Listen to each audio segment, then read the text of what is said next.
السلام عليكم ورحمة الله وبركاته. إن الحمد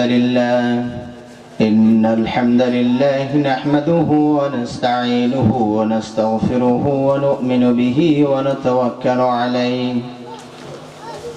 ونعوذ بالله من شرور أنفسنا ومن سيئات أعمالنا. من يهده الله فلا مضل له ومن يضلل فلا هادي له وأشهد أن لا إله إلا الله وحده لا شريك له وأشهد أن محمدا عبده ورسوله.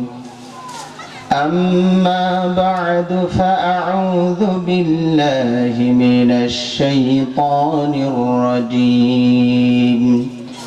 بسم الله الرحمن الرحيم. قل إن كنتم تحبون الله فاتبعوني يحببكم الله ويغفر لكم ذنوبكم الله غفور رحيم. عن أبي هريرة رضي الله تعالى عنه قال قال رسول الله صلى الله عليه وسلم كل أمتي يدخلون الجنة إلا من أبى.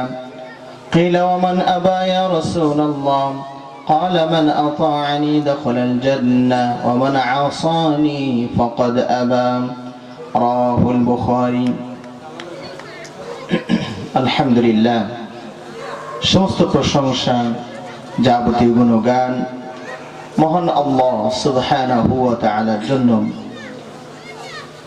যার অপার অনুগ্রহে এবং অশেষ মেহেরবানিতে আজকে আমরা এমন একটি সুন্দর সুশৃঙ্খল দিনী পরিবেশে সমবেত হতে পেরেছি।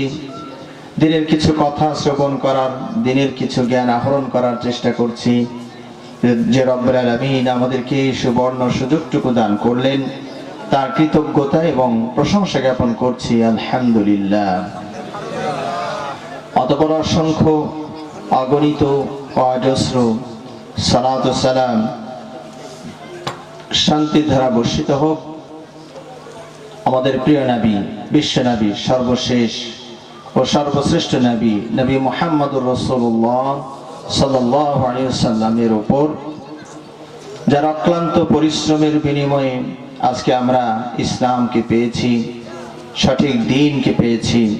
সে মহামানবের প্রতি সালাত এবং সালাম আমরা সবাই সংক্ষিপ্ত দরুদ পাঠ করছি। আল্লাহুম্মা সাল্লি আলাইহি আল্লাহুম্মা বারিক আলাইহি। সম্মানিত আজকের এই মাহফিলের সভাপতি সাহেব, বিজ্ঞ উলামায়ে কেরাম, বিভিন্ন পর্যায়ের নেতৃবৃন্দ, অতিথিবৃন্দ এবং আমার সামনে উপবিষ্ট বয়োজ্যেষ্ঠ বয়কনিষ্ঠ সুধী মণ্ডলী, পর্দার অন্তরালে মা ও ভগ্নীগণ, আজকে এই মাহফিলে আমি আপনাদের সামনে যে বিষয় নিয়ে আলোচনা করার ইচ্ছা পোষণ করি সেটি হচ্ছে মূলত ইত্তেবাউস সুন্নাহ বা সুন্নাতের অনুসরণ, সুন্নাতের গুরুত্ব, সুন্নাত কাকে বলা হয়, সুন্নাত অস্বীকারীদের পরিণতি কি হবে, এই বিষয়গুলো নিয়ে ইনশাআল্লাহ আমি সংক্ষিপ্ত পরিসরে আপনাদের সামনে কথা বলার চেষ্টা করব। আল্লাহ রাব্বুল আলামিন, তার কাছে আমরা শুরুতেই বিনীত প্রার্থনা করছি, তিনি যেন আমাদেরকে সত্য সুন্দর সঠিক কথাগুলো বলার এবং সে অনুযায়ী বক্তা এবং শ্রোতা সবাইকে আমল করার তৌফিক দান করুন, আমিন। আপনারা জানেন আমল কবুলের দুটি শর্ত রয়েছে। ঈমানের পরে আমল কবুলের দুটি শর্ত রয়েছে। একটি হচ্ছে আপনি যে আমলটা করবেন তা যেন শুধুমাত্র আল্লাহকে রাজি খুশি করার জন্য হয়। দুনিয়ার পাওয়ার জন্য, মানুষের মনস্তুষ্টির জন্য, মন খুশি করার জন্য যদি কেউ কোনো আমল করি তাহলে সে আমলটা আল্লাহ রাব্বুল আলামিনের কাছে কবুল হবে না। 2 নম্বর হচ্ছে, আমি আপনি যে আমলটা করব সে আমলের পদ্ধতিটা যেন অবশ্যই একমাত্র নবী মুহাম্মদ সাল্লাল্লাহু আলাইহি সাল্লামের পদ্ধতি অনুযায়ী হয়। কোনো আলেম ওলামা, কোনো পীর বুজুর্গ, মাশায়েখ, ওলিয়া উলিয়া, গাউস কুতুব, এই সকল ব্যক্তিবর্গের পদ্ধতি অনুযায়ী হলে সে আমলটাও কবুল হবে না। তাহলে বোঝা গেল কি, আল্লাহ রাব্বুল আলামিন আপনার কাছে আমল চেয়েছেন, পাশাপাশি আমলের কোয়ালিটি এবং ধরনটা কেমন হবে সে শর্ত দিয়েছেন না দেননি? আপনি যদি ইবাদতটাকে সেভাবে প্রস্তুত করে আল্লাহকে দেন তাহলে আল্লাহ নিবেন, আর যদি সেভাবে প্রস্তুত করে না দেন তাহলে আল্লাহ রাব্বুল আলামিন নিবেন না। উদাহরণস্বরূপ বলা যায়, আপনি যখন আপনার জামাটা বানানোর জন্য টেইলার্সে দিলেন বা দর্জির কাছে গেলেন, খলিফার কাছে গেলেন, তা আপনি যেভাবে অর্ডার দিলেন সেভাবে যদি জামাটা বানিয়ে দেয় তাহলে আপনি নিবেন, কিন্তু যদি তা উল্টাপাল্টা করে তাহলে কি আপনি নিবেন? আপনি হাতার অর্ডার দিয়েছেন কয়টি?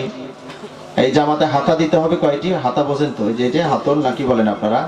হাতাই তো বলেন। আপনি হাতার অর্ডার দিয়েছেন 2টা, উনি 1টা দিয়েছে আর একটা দেয়নি হাতা, এই জামা আপনি নিবেন? নিবেন না। ঠিক আছে, কম দিয়েছে, না নেওয়াটাই স্বাভাবিক। এবার গিয়ে আরেকবার দেখছেন যে হাতা রাগ করে আরো 2টো বেশি করে দিয়েছে, এখন কি নিবেন? কেন? আগে তো একটু কম দিয়েছিল কাপড়, এবার তো বেশি করে দিয়েছে। হাতা 2টো ভিতরে থাকবে, 2টো ঝুলতে থাকবে, তাহলে কি নিবেন এই জামা? বোঝা গেল কি, যে কোনো আমল আমরা করি তার অবশ্যই কি থাকবে? শর্ত থাকবে।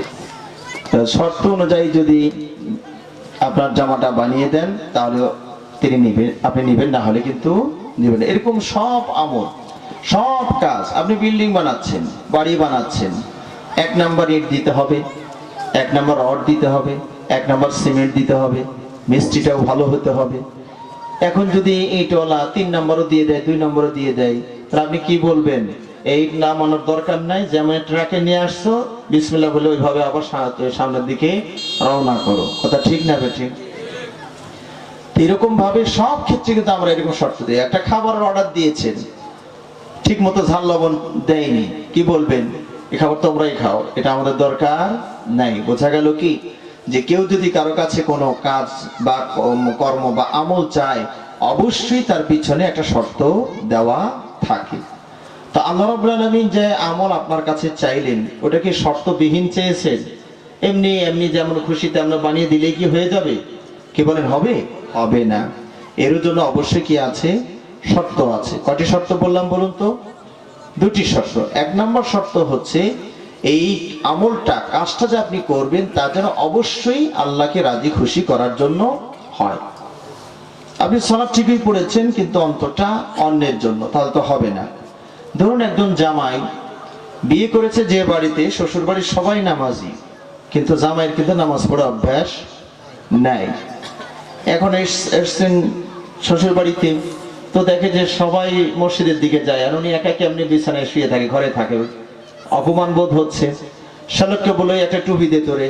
শালক বোঝেন তো, হ্যাঁ, বইয়ের ভাই নাকি? শালককে বললো যে একটা টুপি দে, টুপি দিয়ে নিয়ে গেছেন মসজিদে। নিয়ত ঠিকই করেছেন, নায়াতান উসাল্লিয়া লিল্লাহি তাআলাই বলছেন, মুখে লিল্লাহি বলছেন, কিন্তু আসলে কি লিল্লাহ আসছে না লিস শ্বশুর আসছে? লিস শ্বশুর আসছে, লিস সমাজ আসছে। হ্যাঁ, ও কিন্তু আল্লাহর জন্য আসে নাই। যদিও কোটিবার মুখে লিল্লাহ বলে, তবে সালাত তার কবুল হবে না, কারণ সে আল্লাহর ভয়ে আসেনি, আল্লাহর জন্য করছে না, এই সমাজ রক্ষা করছে। চেয়ারম্যান মেম্বার সাহেব সালাত পড়ে না, অনেক সময় ভোটের আগে দেখবেন যে ঠিক ওই মসজিদে আসা যাওয়া করছেন, তাহলে এই সালাতটাকে লিল্লাহ হয়েছে? হয়নি, লিল ভোট হয়েছে। কথা বুঝতে পেরেছেন? লিল ভোট। এরকম ভাবে প্রায় ক্ষেত্রে আপনারা দেখতে পাবেন যে ইবাদত তো ঠিকই আছে, উনি ওযুও করেছেন, সালাত যেভাবে করতে হয় সেভাবেই তো পড়লেন, রুকু বেশি দেননি, সাজদাও বেশি দেননি, যা তাই আছে, কিন্তু শুধু মনের ভিতরে ওই লিওয়াজহিল্লাহ, আল্লাহকে পাওয়ার আশা ছিল না বলেই তার আমলটা কবুল হবে না। ঠিক অনুরূপ ভাবে পদ্ধতিটা, তরিকাটা, ধরনটা কার কাছ থেকে নিতে হবে বলুন তো? একমাত্র নবী মুহাম্মদ সাল্লাল্লাহু আলাইহি ওয়াসাল্লামের কাছ থেকেই নিতে হবে। অন্য কারো কাছ থেকে নিলে সে আমল কবুল আল্লাহ করবেন না।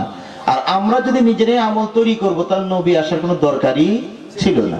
আমাদের কি ব্রেন আল্লাহ কম দিয়েছিলেন নাকি? এমনি জোড়াতালি দিয়ে কেমনে কেমনে একটা ইবাদত বানিয়ে দিয়ে আমরা করে ফেলতাম, আল্লাহ যেন খুশি হন সে চেষ্টা করতাম। তাহলে বোঝা গেল কি, ইবাদতের ভিতরে কোন রকম নিজের সিদ্ধান্ত, নিজের পদ্ধতি, আলেম ওলামার পদ্ধতি, পীর বুজুর্গের পদ্ধতি চলবে দন্তন্বয় আকারে না। এটাকেই বলা হয় সুন্নাহর অনুসরণ, ইত্তেবাউস সুন্নাহ। আপনি যে আমল করবেন তাতে অবশ্যই সুন্নাতের অনুসরণ থাকতে হবে। এই সুন্নাহর গুরুত্ব কত বেশি, নবী সাল্লাল্লাহু আলাইহি ওয়াসাল্লামের গুরুত্ব যত বেশি, সুন্নাহর গুরুত্ব তত বেশি। কোরআনের গুরুত্ব কত বেশি, আল্লাহর গুরুত্ব যত বেশি। কারণ আল্লাহর কালাম হচ্ছে কোরআন। আমরা অনেক সময় সুন্নাহকে নবী সাল্লাল্লাহু আলাইহি ওয়াসাল্লামের কথা বলে চালিয়ে দিই, কিন্তু না, এটা কার কথা আসলে? এটা কার কথা? সুন্নাহটাও আল্লাহর কাছ থেকেই এসেছে। আল্লাহ রাব্বুল আলামিন পবিত্র কোরআনে বলেন, আমা ইয়ানতিকু আনিল হাওয়া ইন হুয়া ইল্লা ওয়াহয়ুন ইউহা। মুহাম্মদ হারগিজ না গফতা, তা না গফতা জিবরাইল, জিবরাইল হারগিজ না গফতা, তা না গফতা কিরদগান। মুহাম্মদ সাল্লাল্লাহু আলাইহি ওয়াসাল্লাম ততক্ষণ পর্যন্ত কথা বলেন না যতক্ষণ না জিবরাইল আলাইহিস সালাম কথা বলেন, আর জিবরাইল আলাইহিস সালাম ততক্ষণ পর্যন্ত কথা বলেন না যতক্ষণ না স্বয়ং আল্লাহ কথা বলেন। তাহলে বোঝা গেল কি, মুহাম্মদ সাল্লাল্লাহু আলাইহি ওয়াসাল্লাম শরীয়ত সংক্রান্ত যা বলেন সব কার কাছ থেকে আসে? নিজের হস্তক্ষেপ করার, তাসাররুফ করার সামান্য পরিমাণ, বিন্দু পরিমাণ, যাররা পরিমাণ অধিকার, অনুমতি ছিল না। আল্লাহ রাব্বুল আলামিন আরেকটি সূরায় বলে দিয়েছেন, ওয়ালাউ তাকাওয়ালা আলাইনা বা'দাল আকাওয়িল লাআখাযনা মিনহু বিল ইয়ামিন সুম্মা লাকাতা'না মিনহুল ওয়াতিন। আল্লাহ রাব্বুল আলামিন বলেন, মুহাম্মদ সাল্লাল্লাহু আলাইহি ওয়াসাল্লাম, আমি যা দিয়েছি, যা বলতে বলেছি, যা করতে বলেছি, তার ভিতরে যদি হস্তক্ষেপ করেন, নিজের মন মতো কিছু কমান আর বাড়ান, তাহলে আল্লাহ রাব্বুল আলামিন বলছেন আমি তাকে দক্ষিণ হাত, ডান হাত দিয়ে ধরে ফেলবো এবং তার গ্রীবা দেশের রগ, শাহরগ আমি কেটে দিব। এর আরেকটি তাফসীর হচ্ছে, হৃৎপিণ্ডের যে শিরা উপশিরা আছে, হৃৎপিণ্ড, হার্ট, হৃৎপিণ্ডের শিরা উপশিরা আল্লাহ রাব্বুল আলামিন কেটে ফেলবেন। তাহলে বোঝা গেল কি, মুহাম্মদ সাল্লাল্লাহু আলাইহি ওয়াসাল্লামের নিজেরও ইখতিয়ার নাই, স্বাধীনতা নাই, নিজের ইচ্ছা মতো কিছু একটা বলে দিবেন, করবেন, এমন অধিকার নবী সাল্লাল্লাহু আলাইহি ওয়াসাল্লামের ছিল না। তো নবী সাল্লাল্লাহু আলাইহি ওয়াসাল্লামের যদি এমন অধিকার না থাকে, আমাদের থাকবে নাকি? কি বলে, আমাদের থাকবে না, কোশ্চিন কালেও হতে পারে না। তাহলে কোরআনটাও আল্লাহর কাছ থেকেই এসেছে। আল্লাহ রাব্বুল আলামিন আরো সুস্পষ্ট করে বলছেন, وأنزلنا إليك الذكر لتبين للناس ما نزل إليهم وأنزلنا إليك الذكر। আমি আল্লাহ আপনার কাছে জিকির নাজিল করেছি, জিকির অবতীর্ণ করেছি। কেন? লিতুবাইয়িনা লিন-নাসি মা নুজিলা ইলাইহিম, যাতে করে মানুষদের কাছে যা নাজিল করা হচ্ছে তা বুঝিয়ে দিতে পারেন। তাহলে দেখুন, দুটো জিনিস কিন্তু নাজিল হচ্ছে, একটা হচ্ছে কোরআন আর একটা হচ্ছে সুন্নাহ। দুটোই কি হচ্ছে? নাজিল হচ্ছে। আল্লাহ নিজে বলছেন ওয়া আনজালনা, আমি নাজিল করি, আমি নাজিল করলাম কি? ওয়া আনজালনা ইলাইকা, মানে আপনার উপরে, আপনার প্রতি। আর যিকরা, এই যিকির মানে সুন্নাহ। আমি আপনার কাছে জিকির অবতীর্ণ করি, মানে সুন্নাহ অবতীর্ণ করছি। কেন? যাতে করে মানুষদের কাছে যা নাজিল করা হয়েছে সেটা বুঝিয়ে দিতে পারেন। তাহলে এটাও নাজিল করা, কোরআনও নাজিল করা, মানুজিলা ইলাইহিম। ওখানে বাবে ইফাল থেকে আনা হয়েছে আনজালনা, আর এখানে বাবে তাফিল থেকে এনে বলেছে নুজিলা। এটা শব্দ একই, আরবি ভাষার রূপের চেঞ্জ আছে। তাহলে বোঝা গেল কি, দুটোই কার কাছ থেকে আসা? আল্লাহর কাছ থেকেই আসা। কোরআন আল্লাহর কাছ থেকে এসেছে, সুন্নাহ হাদিসও আল্লাহর কাছ থেকেই এসেছে। পার্থক্যটা কি? পার্থক্যটা হলো কোরআনের শব্দ আল্লাহর, আর শব্দ যদি আল্লাহর হয় অর্থটা কার হবে বলুন? অর্থটা আল্লাহরই হবে। অর্থাৎ কোরআনের অর্থ এবং শব্দ দুটোই স্বয়ং আল্লাহর।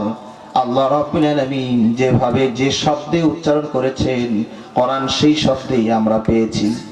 আল্লাহ রাব্বুল আলামিন বলছেন আর রহমান আল্লামাল কোরআন খালাকাল ইনসান আল্লামাহুল বায়ান ইয়াসিন ওয়াল কুরআনিল হাকীম ইন্নাকা লামিনাল মুরসালিন। হুবহু এই শব্দগুলো কে বলেছে?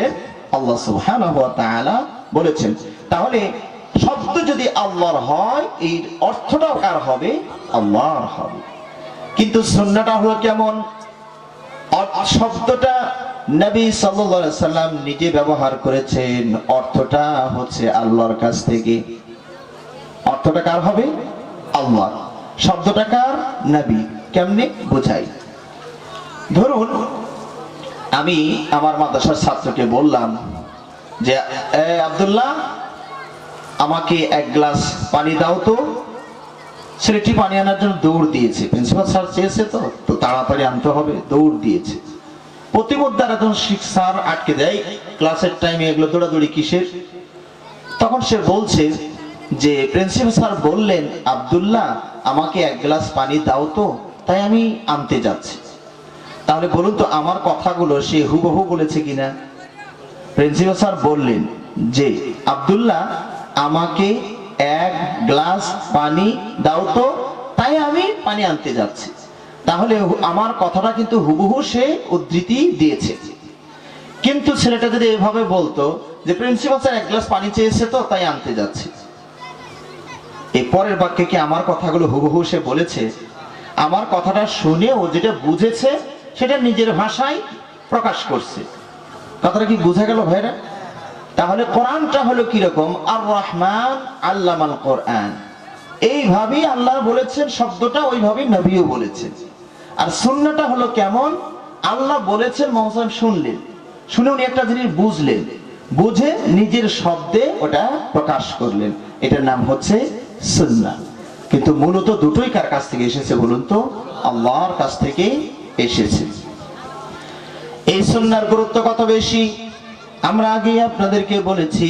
যত আমল করবেন সুন্নাহ অনুযায়ী যদি না হয় সে আমল কোনো কাজে আসবে না। আল্লাহ রাব্বুল আলামিন পবিত্র কোরআনে তাই বলছেন কুল ইন কুনতুম তুহিব্বুনাল্লাহা ফাত্তাবিউনি ইউহিব্বুকুমুল্লাহ ওয়া ইয়াগফির লাকুম যুনুবাকুম আল্লাহু গফুরুর রহিম।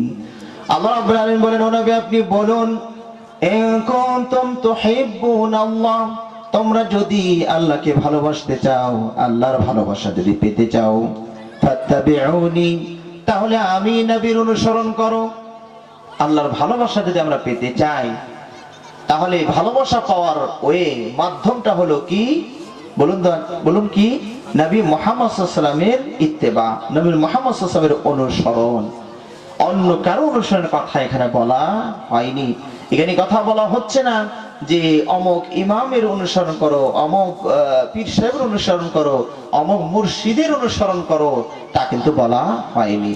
আল্লাহ বলছেন, ও নবী আপনি বলে দিন তোমরা যদি আল্লাহকে ভালোবাসতে চাও, আল্লাহর ভালোবাসা পেতে চাও, তাহলে ফাত্তাবিউনি, আমি নবীর অনুসরণ করো। তাহলে কি হবে? ইউহিব্বুকুমুল্লাহ, আল্লাহ তোমাদেরকে ভালোবাসবেন। সুবহানাল্লাহ, নগদ পুরস্কার। আপনি যদি সুন্নাহ অনুযায়ী কাজ করেন, নবীর অনুসরণ করেন, তাহলে নগদ আপনি পুরস্কার পেয়ে যাবেন। ইউহিব্বুকুমুল্লাহ, আল্লাহ তোমাদেরকে ভালোবাসবেন। সুবহানাল্লাহ। সম্মানিত ভাইরা, আল্লাহ যদি আমাকে আপনাকে ভালোবেসে ফেলেন, পৃথিবীর আর কেউ যদি ভালো না বাসে আমাদের কিচ্ছু আসে যায় না। আল্লাহ যদি ভালোবাসেন, ফেরেশতাকে বলে দেন, এই ফেরেশতা জিবরাইল ওই যে অমুক বান্দাকে আমি ভালোবাসি, আসমানে যারা আছে সবাইকে বলে দাও, জমিনে যারা আছে তাদেরকেও বলে দাও সুবহানাল্লাহ সুবহানাল্লাহ। নগদ নগদ আমরা আল্লাহর ভালোবাসা পেয়ে যাব। আর কি পাবো? ওয়ায়াগফির লাকুম যুনুবাকুম। 2 নাম্বার পুরস্কার, নবীর অনুসরণ যদি আমরা করি, সুন্নাহ যদি মেনে চলি, তাহলে 2 নাম্বার পুরস্কার হলো আল্লাহ রাব্বুল আলামিন বলেন ওয়ায়াগফির লাকুম যুনুবাকুম। আল্লাহ বলেন আমি তোমাদের সকল গুনাহগুলো আল্লাহ maaf করে দিব। ওয়ায়াগফির লাকুম যুনুবাকুম, তিনি তোমাদের গুনাহগুলো maaf করে দিবেন। হৃদয়টা ফ্রেশ হয়ে যাবে। আমরা প্রত্যেকেই গুনাহগার ভাইরা, কেউ ছোটটা করেছি, কেউ বড়টা করেছি, কারোটা গোপন আছে, কারোটা প্রকাশ পেয়ে গিয়েছে, কথা ঠিক না? আমরা প্রত্যেকেই গুনাহগার।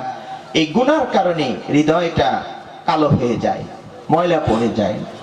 আল্লাহ নবী সাল্লাল্লাহু আলাইহি সাল্লাম বলছেন, ইন্নাল আবদা ইযা আযনাবা যামবান নুকিতাত ফি কলবিহি নুকতাতুন সাউদা। বান্দা যখন গুনার কাজ করে তখন তার দিলের ভিতরে কালো দাগ পড়ে। আল্লাহ রাব্বুল আলামিন যখন কলব তৈরি করেছিলেন, এরকম ধরুন সাদা ফ্রেশ ছিল, আমার আপনার কলবটা এরকম পরিষ্কার ছিল। যখনই আমরা গুনাহের কাজ করলাম তখনই একটা কালো দাগ পড়লো, কালো দাগ পড়েছে। আরো গুনাহ করেছেন, আরো দাগ পড়েছে, আরো দাগ পড়েছে। গুনাহ যত বাড়াচ্ছেন কালো দাগ পড়ে পুরোটা নষ্ট হয়ে তখন এই যে এরকম হয়ে যাবে, কলবটা তখন এরকম কালো হয়ে যাবে। পরিষ্কারের উপায় কি? এই যেগুলো হচ্ছে পরিষ্কারের উপায়। সালাত যেমন পরিষ্কার করে, সালাত পড়লে পরিষ্কার হবে। আবার নবীর অনুসরণ করলেও কি হবে বলুন না, কি হবে? কলব পরিষ্কার হবে। এর মানে এটা না যে বিদাতি জিকিরের মাধ্যমে ওই কলবে ঝাঁকাঝাঁকি করে লা ইলাহা ইল্লাল্লাহ দিয়ে গুঁতো মেরে ময়লা পরিষ্কার করতে হবে, এটা আবার নবী সাল্লাল্লাহু আলাইহি ওয়াসাল্লামের সিস্টেম নয়। এই হৃদয়ে যদি ময়লা থাকে, এই হৃদয় নিয়ে পরকালে গেলে কোনো কাজে আসবে না। আল্লাহ রাব্বুল আলামিন বলেন, ইয়াউমা লা ইয়ানফা'ু মালুন ওয়ালা বানুন ইল্লা মান আতাল্লাহা বিকলবিন সালিম।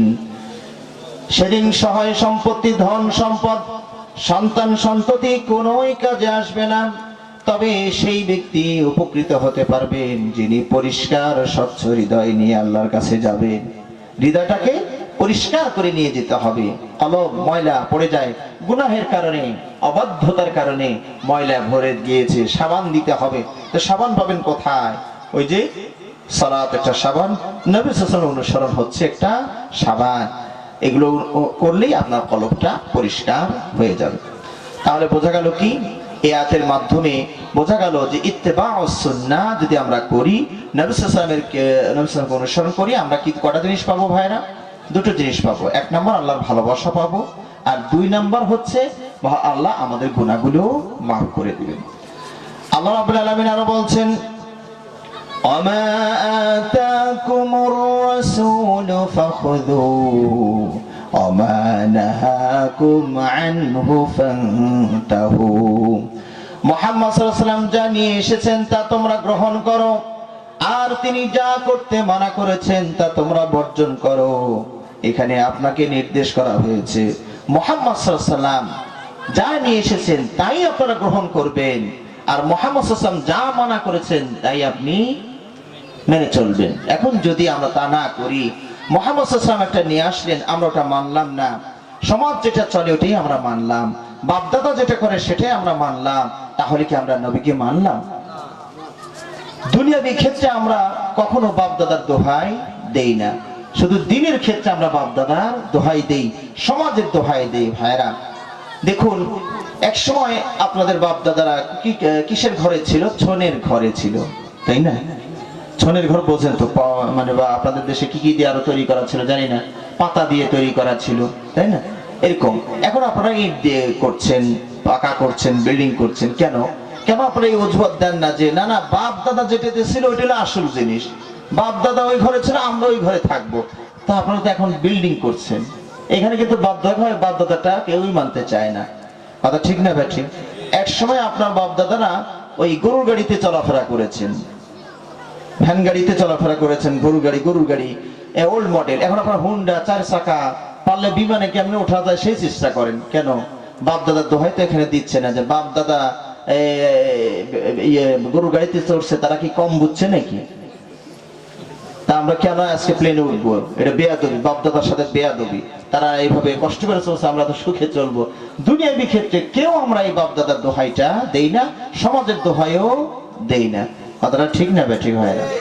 শুধু দিনের ক্ষেত্রে আসলেই তাই না, বাপ দাদা যেটা করছে সেটাই আমরা করব। এই দলিলটা কি আবু বকর ওমরের না আবু জাহেল আর উতবা সাইবা ওদের? তাদের দলিল এটা। বাপ দাদা ধর্ম মানতে হবে, এটা হলো আবু জাহেল আবু লাহাব উতবা সাইবার দলিল। আল্লাহর নবী সাল্লাল্লাহু আলাইহি ওয়াসাল্লাম যখন চাচা অসুস্থ হয়ে পড়লেন, মমর্ষ অবস্থায় আছেন আবু তালেব, অসুস্থ মরণাপন্ন অবস্থা, আল্লাহর নবী সাল্লাল্লাহু আলাইহি ওয়াসাল্লাম কাছে গেলেন, মাথার পাশে বসে ছোট্ট করে প্রস্তাব দিলেন, ইয়া রাসূল কুল ইয়া আম্মি লা ইলাহা ইল্লাল্লাহ কালিমাতান উহাজ্জু লাকা বিহা ইনদাল্লাহি ইয়াউমাল কিয়ামা। চাচা গো, শুধু লা ইলাহা ইল্লাল্লাহ বলুন, এটুকু যদি বলেন কিয়ামতের ময়দানে আমি আল্লাহর আদালতে আপনার পক্ষ হয়ে ওকালতি করব। সুবহানাল্লাহ, কি বিশাল বড় অফার। লা ইলাহা ইল্লাল্লাহ এটুকু বলুন, মুহাম্মদ রাসূলুল্লাহ বলবেন না, থাকবে ওটুকু, এই শর্ট প্যাকেজটাই বলেন। আবু তালেব একটু বলা বলা ভাব। পাশে বসা ছিল আবু জাহল, আব্দুল্লাহ বিন আবি উমাইয়া, তারা আবার একটু লোকমা দিয়ে দিল, অ্যান্টিবায়োটিক একটা ছাড়লো। সেটা হলো কি, কি ব্যাপার আবু তালেব, এই জীবন সায়ান্নে পড়ন্ত বিকালে এই মাত্র চলে যাবেন দুনিয়া থেকে, এই সময় কি বাপ দাদার ধর্ম ছেড়ে দিবেন নাকি? আবু তালেব আবার নড়ে চড়ে বসে। আল্লাহ নবী সাল্লাল্লাহু আলাইহি ওয়াসাল্লাম বলেন, বলেন না চাচা ওরা ভেটো দেয়, বলেন না চাচা ওরা ভেটো দেয়। সব শেষে আবু তালেব যে কথাটা বলল সেটা ছিল হুয়া আলা মিল্লাতি আব্দুল মুত্তালিব। শেষ পর্যন্ত আবু তালেব তার বাবা আব্দুল মুত্তালিবের ধর্মেই রয়ে গেল। কথাটা বলাও শেষ, প্রাণবায়ু উড়াল মারা শেষ। আল্লাহর নবী সাল্লাল্লাহু আলাইহি ওয়াসাল্লাম মারাত্মকভাবে ব্যাহত হলেন। বেদনার পাহাড় যেন হৃদয়ের উপরে চেপে বসলো। এত কষ্ট করলাম, এত চেষ্টা করলাম, এত আরাধনা সাধনা করলাম, তবু আপন চাচাকে জাহান্নামের আগুন থেকে বাঁচাতে পারলাম না। নবীর মনে বড় দুঃখ। আল্লাহ রাব্বুল আলামিন আকাশ থেকে অ্যান্টিবায়োটিক পাঠিয়ে দিলেন, ইন্নাকা লা তাহদি মান আহবাবতা ওয়ালাকিন্নাল্লাহা ইয়াহদি মান ইয়াশা। নবী, আপনি যাকে ভালোবাসেন তাকে হেদায়েত করতে পারবেন না, আল্লাহ যাকে পছন্দ করবেন তা সেই হেদায়েত পাবে। আমার কথা বুঝতে পেরেছেন? তাহলে এখানে বাপ দাদার দোহাই দেওয়া, এই যে বলল আপনি কি বাপ দাদার ধর্ম ছেড়ে দিবেন নাকি, এই দলিলটা কারা পেশ করেছে? মুসলিমরা না অমুসলিমরা? মুসলিম না অমুসলিম? অমুসলিম। আবু জাহাল উতবা সাইবার দলিল এটা, এটা আবু বকর ওমরের দলিল ছিল না। এখনো এই খোঁড়া, এই ল্যাংড়া যুক্তিটা, দলিলটা মুসলিম বাজারে পাওয়া যায় না যায় না? আমাদের মুসলিম সমাজে এটা পাওয়া যায় না যায় না? এর চেয়ে বড়টা পাওয়া যায়। তারা এমনও বলে ফেলেন জাহান্নামে গেলেও যাব, তবু বাপ দাদা যেটা করছে সেটাই করতে থাকবো। কথা ঠিক না ঠিক? এত বড় কথা আবু জাহাল আবু লাহাব উতবা সাইবাও বলে নাই, এই মুসলিম সমাজের কিছু মানুষ এমন কথাও বলে ফেলে। আচ্ছা, প্রসঙ্গতার একটি কথা আপনাদেরকে বলি।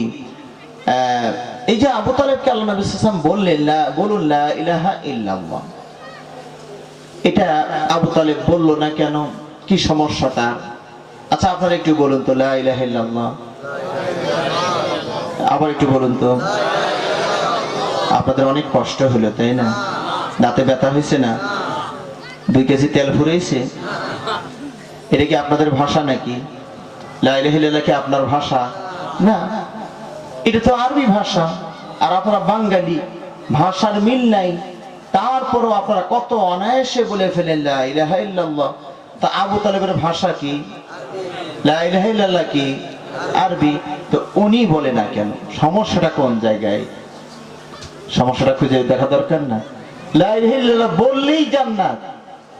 এই ল্যাংড়া বুঝ যদি আবু তালেব বুঝতো তাহলে কোটিবার বলতো। মোহাম্মদ কয় একবার বলতে বলছে, আমি কোটিবার বলতে রাজি আছি। কথা ঠিক না ঠিক? আবু তালেব লা ইলাহা ইল্লাল্লাহর মর্মার্থ মূল অর্থটা এত সুন্দর করে বুঝেছিলেন, মানতে পারবেন না তাই তিনি বলেননি। কথা ঠিক কিনা? লা ইলাহা ইল্লাল্লাহ বলা মানে নিজের সবটুকু ইচ্ছা আল্লাহর কাছে সঁপে দিতে হবে। নিজের সবটুকু ইচ্ছা মুহাম্মদ সাল্লাল্লাহু আলাইহি ওয়াসাল্লামের কাছে যে দিতে হবে। মুহাম্মদ সাল্লাল্লাহু আলাইহি ওয়াসাল্লাম যেভাবে দিক নির্দেশনা দিবেন সেইভাবেই চলতে হবে। এই সুন্দর বুঝটা আবু তালেব ঠিকই বুঝেছিলেন, মানতে পারবেন না তাই তিনি লা ইলাহা ইল্লাল্লাহ বলেন না। আর আমরা খোঁড়া বুঝ বুঝেছি, ল্যাংড়াটা বুঝেছি। কথা বুঝতে পেরেছেন? খালি লা ইলাহা ইল্লাল্লাহ বললেই জান্নাত, বলেন কতবার বলতে হবে। মসজিদে বসে প্যান্ডেলে বসে বলতে বলতে গা ঘামিয়ে ফেলছেন, মাঝে মাঝে আবার প্যান্ডেলের বাঁশ বয়ে উপরে উঠে নাচানাচি করছে। কথা জান্নাতে চলেই গেল। কথা বুঝতে পেরেছেন? তাহলে এইরকম ল্যাংড়া বুঝ আবু তালেব বোঝে নি, আমরা বুঝেছি। আমরা মনে করেছি কি লা ইলাহা ইল্লাল্লাহ বললেই জান্নাত। তাহলে তাই যদি হবে তো নবী সাল্লাল্লাহু আলাইহি ওয়াসাল্লাম কেন বদরে গেলেন? উনি কি লা ইলাহা ইল্লাল্লাহ বলেন নাই নাকি? মুহাম্মদ সাল্লাল্লাহু আলাইহি ওয়াসাল্লাম কি লা ইলাহা ইল্লাল্লাহ বলেন নাই? তো উনি তো জান্নাতে যাচ্ছিলেন, আবার বদরে গিয়ে মারামারি করার দরকার কি ছিল? উহুদে গিয়া মারামারি করার কি দরকার ছিল? খন্দকে কেন মারামারি করতে গেলেন? লা ইলাহা ইল্লাল্লাহ বললেই যদি জান্নাতে যাওয়া যায় তাহলে বদর, উহুদ, খন্দক, এই তাবুক ইত্যাদি ইত্যাদি যুদ্ধে কেন গেলেন? তায়েফের ময়দানে বা কেন গেলেন? মার খেয়ে আসলেন। কথা ঠিক না বেঠিক? সুতরাং বোঝা গেল এই ল্যাংড়া বুঝ দিয়ে কাজ হবে না। আমরা বলছিলাম ভাইরা, সুন্নাহ, এই নবীর সুন্নাহকে আঁকড়ে ধরতে হবে। সুন্নাহর বহির্ভূত কোন আমল আল্লাহ কবুল করবেন না, দুনিয়াবী বিষয় আল্লাহ কবুল করেন। আল্লাহ রাব্বুল আলামিন বলেন, فلا ربك لا يؤمنون حتى يحكموك فيما شجر بينهم ثم لا يجدوا في أنفسهم حرجا مما قضيت ويسلموا تسليما।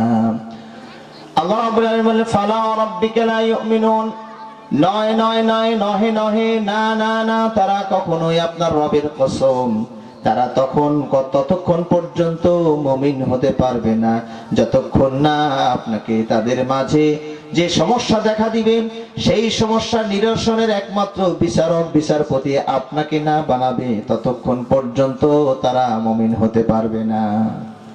নবী, সমাজের ভিতরে যে গন্ডগোলগুলো হবে সেই গন্ডগোলগুলো নিষ্পত্তির জন্য, নিরসন করার জন্য, মিটমাট করার জন্য আপনি নবীকে যদি তারা মাধ্যম, ফয়সালা, বিচারক হিসাবে নির্ধারণ না করে তাহলে তারা মুমিন হতে পারবে। এরপরে আপনি যে ফয়সালা দিবেন, এবার আপনাকে মনে করুন বিচার, নবী সাল্লাল্লাহু আলাইহি ওয়াসাল্লামকে আমরা বিচারক মানলাম ঠিকই, কিন্তু ফয়সালা যেটা দিল সেটা আর মানলাম না, তাহলেও আমরা মুমিন হতে পারবো না। এটার একটা পিছনে একটা ঘটনা আছে। একজন আনসারী আর জুবাইর রাদিয়াল্লাহু আনহুর মাঝে একটু দ্বন্দ্ব হয়ে গেল জমির পানি সিঞ্চনকে কেন্দ্র করে। অর্থাৎ উপর থেকে পানির ঝর্ণা বেয়ে আসছে, জুবাইর রাদিয়াল্লাহু আনহুর জমিনটা হচ্ছে উপরে, আনসারীর জমিনটা হচ্ছে নিচে। তো উপর থেকে ঝর্ণার পানি যখন আসে, জুবাইর রাদিয়াল্লাহু আনহু প্রথমে আগে বেড়া দিয়ে নিজের দিকে পানিটা নিয়ে নেন, একটু নিজের দিকে পানি নেন, তারপরে ছেড়ে দেন আনসারীর দিকে পানিটা যেতে থাকে। কিন্তু আনসারী তা মানবে না, আল্লাহর পানি আসতেছে, আসুক, আপনি বাধা দেন কেন? তো উনি নামে মামলা দিয়ে দিয়েছেন কার কাছে? নবী সাল্লাল্লাহু আলাইহি ওয়াসাল্লামের কাছে। নবী সাল্লাল্লাহু আলাইহি ওয়াসাল্লাম ঘটনা শুনলেন, জানলেন, গিয়ে বললেন, ইয়া জুবাইর, তুমি বাদ দাও, দিয়ে কোনো রকম ভাবে তোমার জমিনটা ভিজে গেলেই পানিটা ছেড়ে দিও, তোমার ভাই আনসারীর কাছে চলে যাবে। এই ফয়সালা করাতে আনসারী একটু বেঁকে বসলেন। তিনি বললেন কি, আন কানা ইবনু আম্মিকা ইয়া রাসূলুল্লাহ, বুঝতে পারছি এটা আপনার চাচাতো ভাই, তো এই জন্য ফয়সালাটা ওইদিকে গড়ল। নাউযুবিল্লাহি মিন যালিক, মানে নবী সাল্লাল্লাহু আলাইহি ওয়াসাল্লাম স্বজন প্রীতিমূলক ফয়সালা করলেন, এটা ওই আনসারী সাহাবী বলে ফেললেন।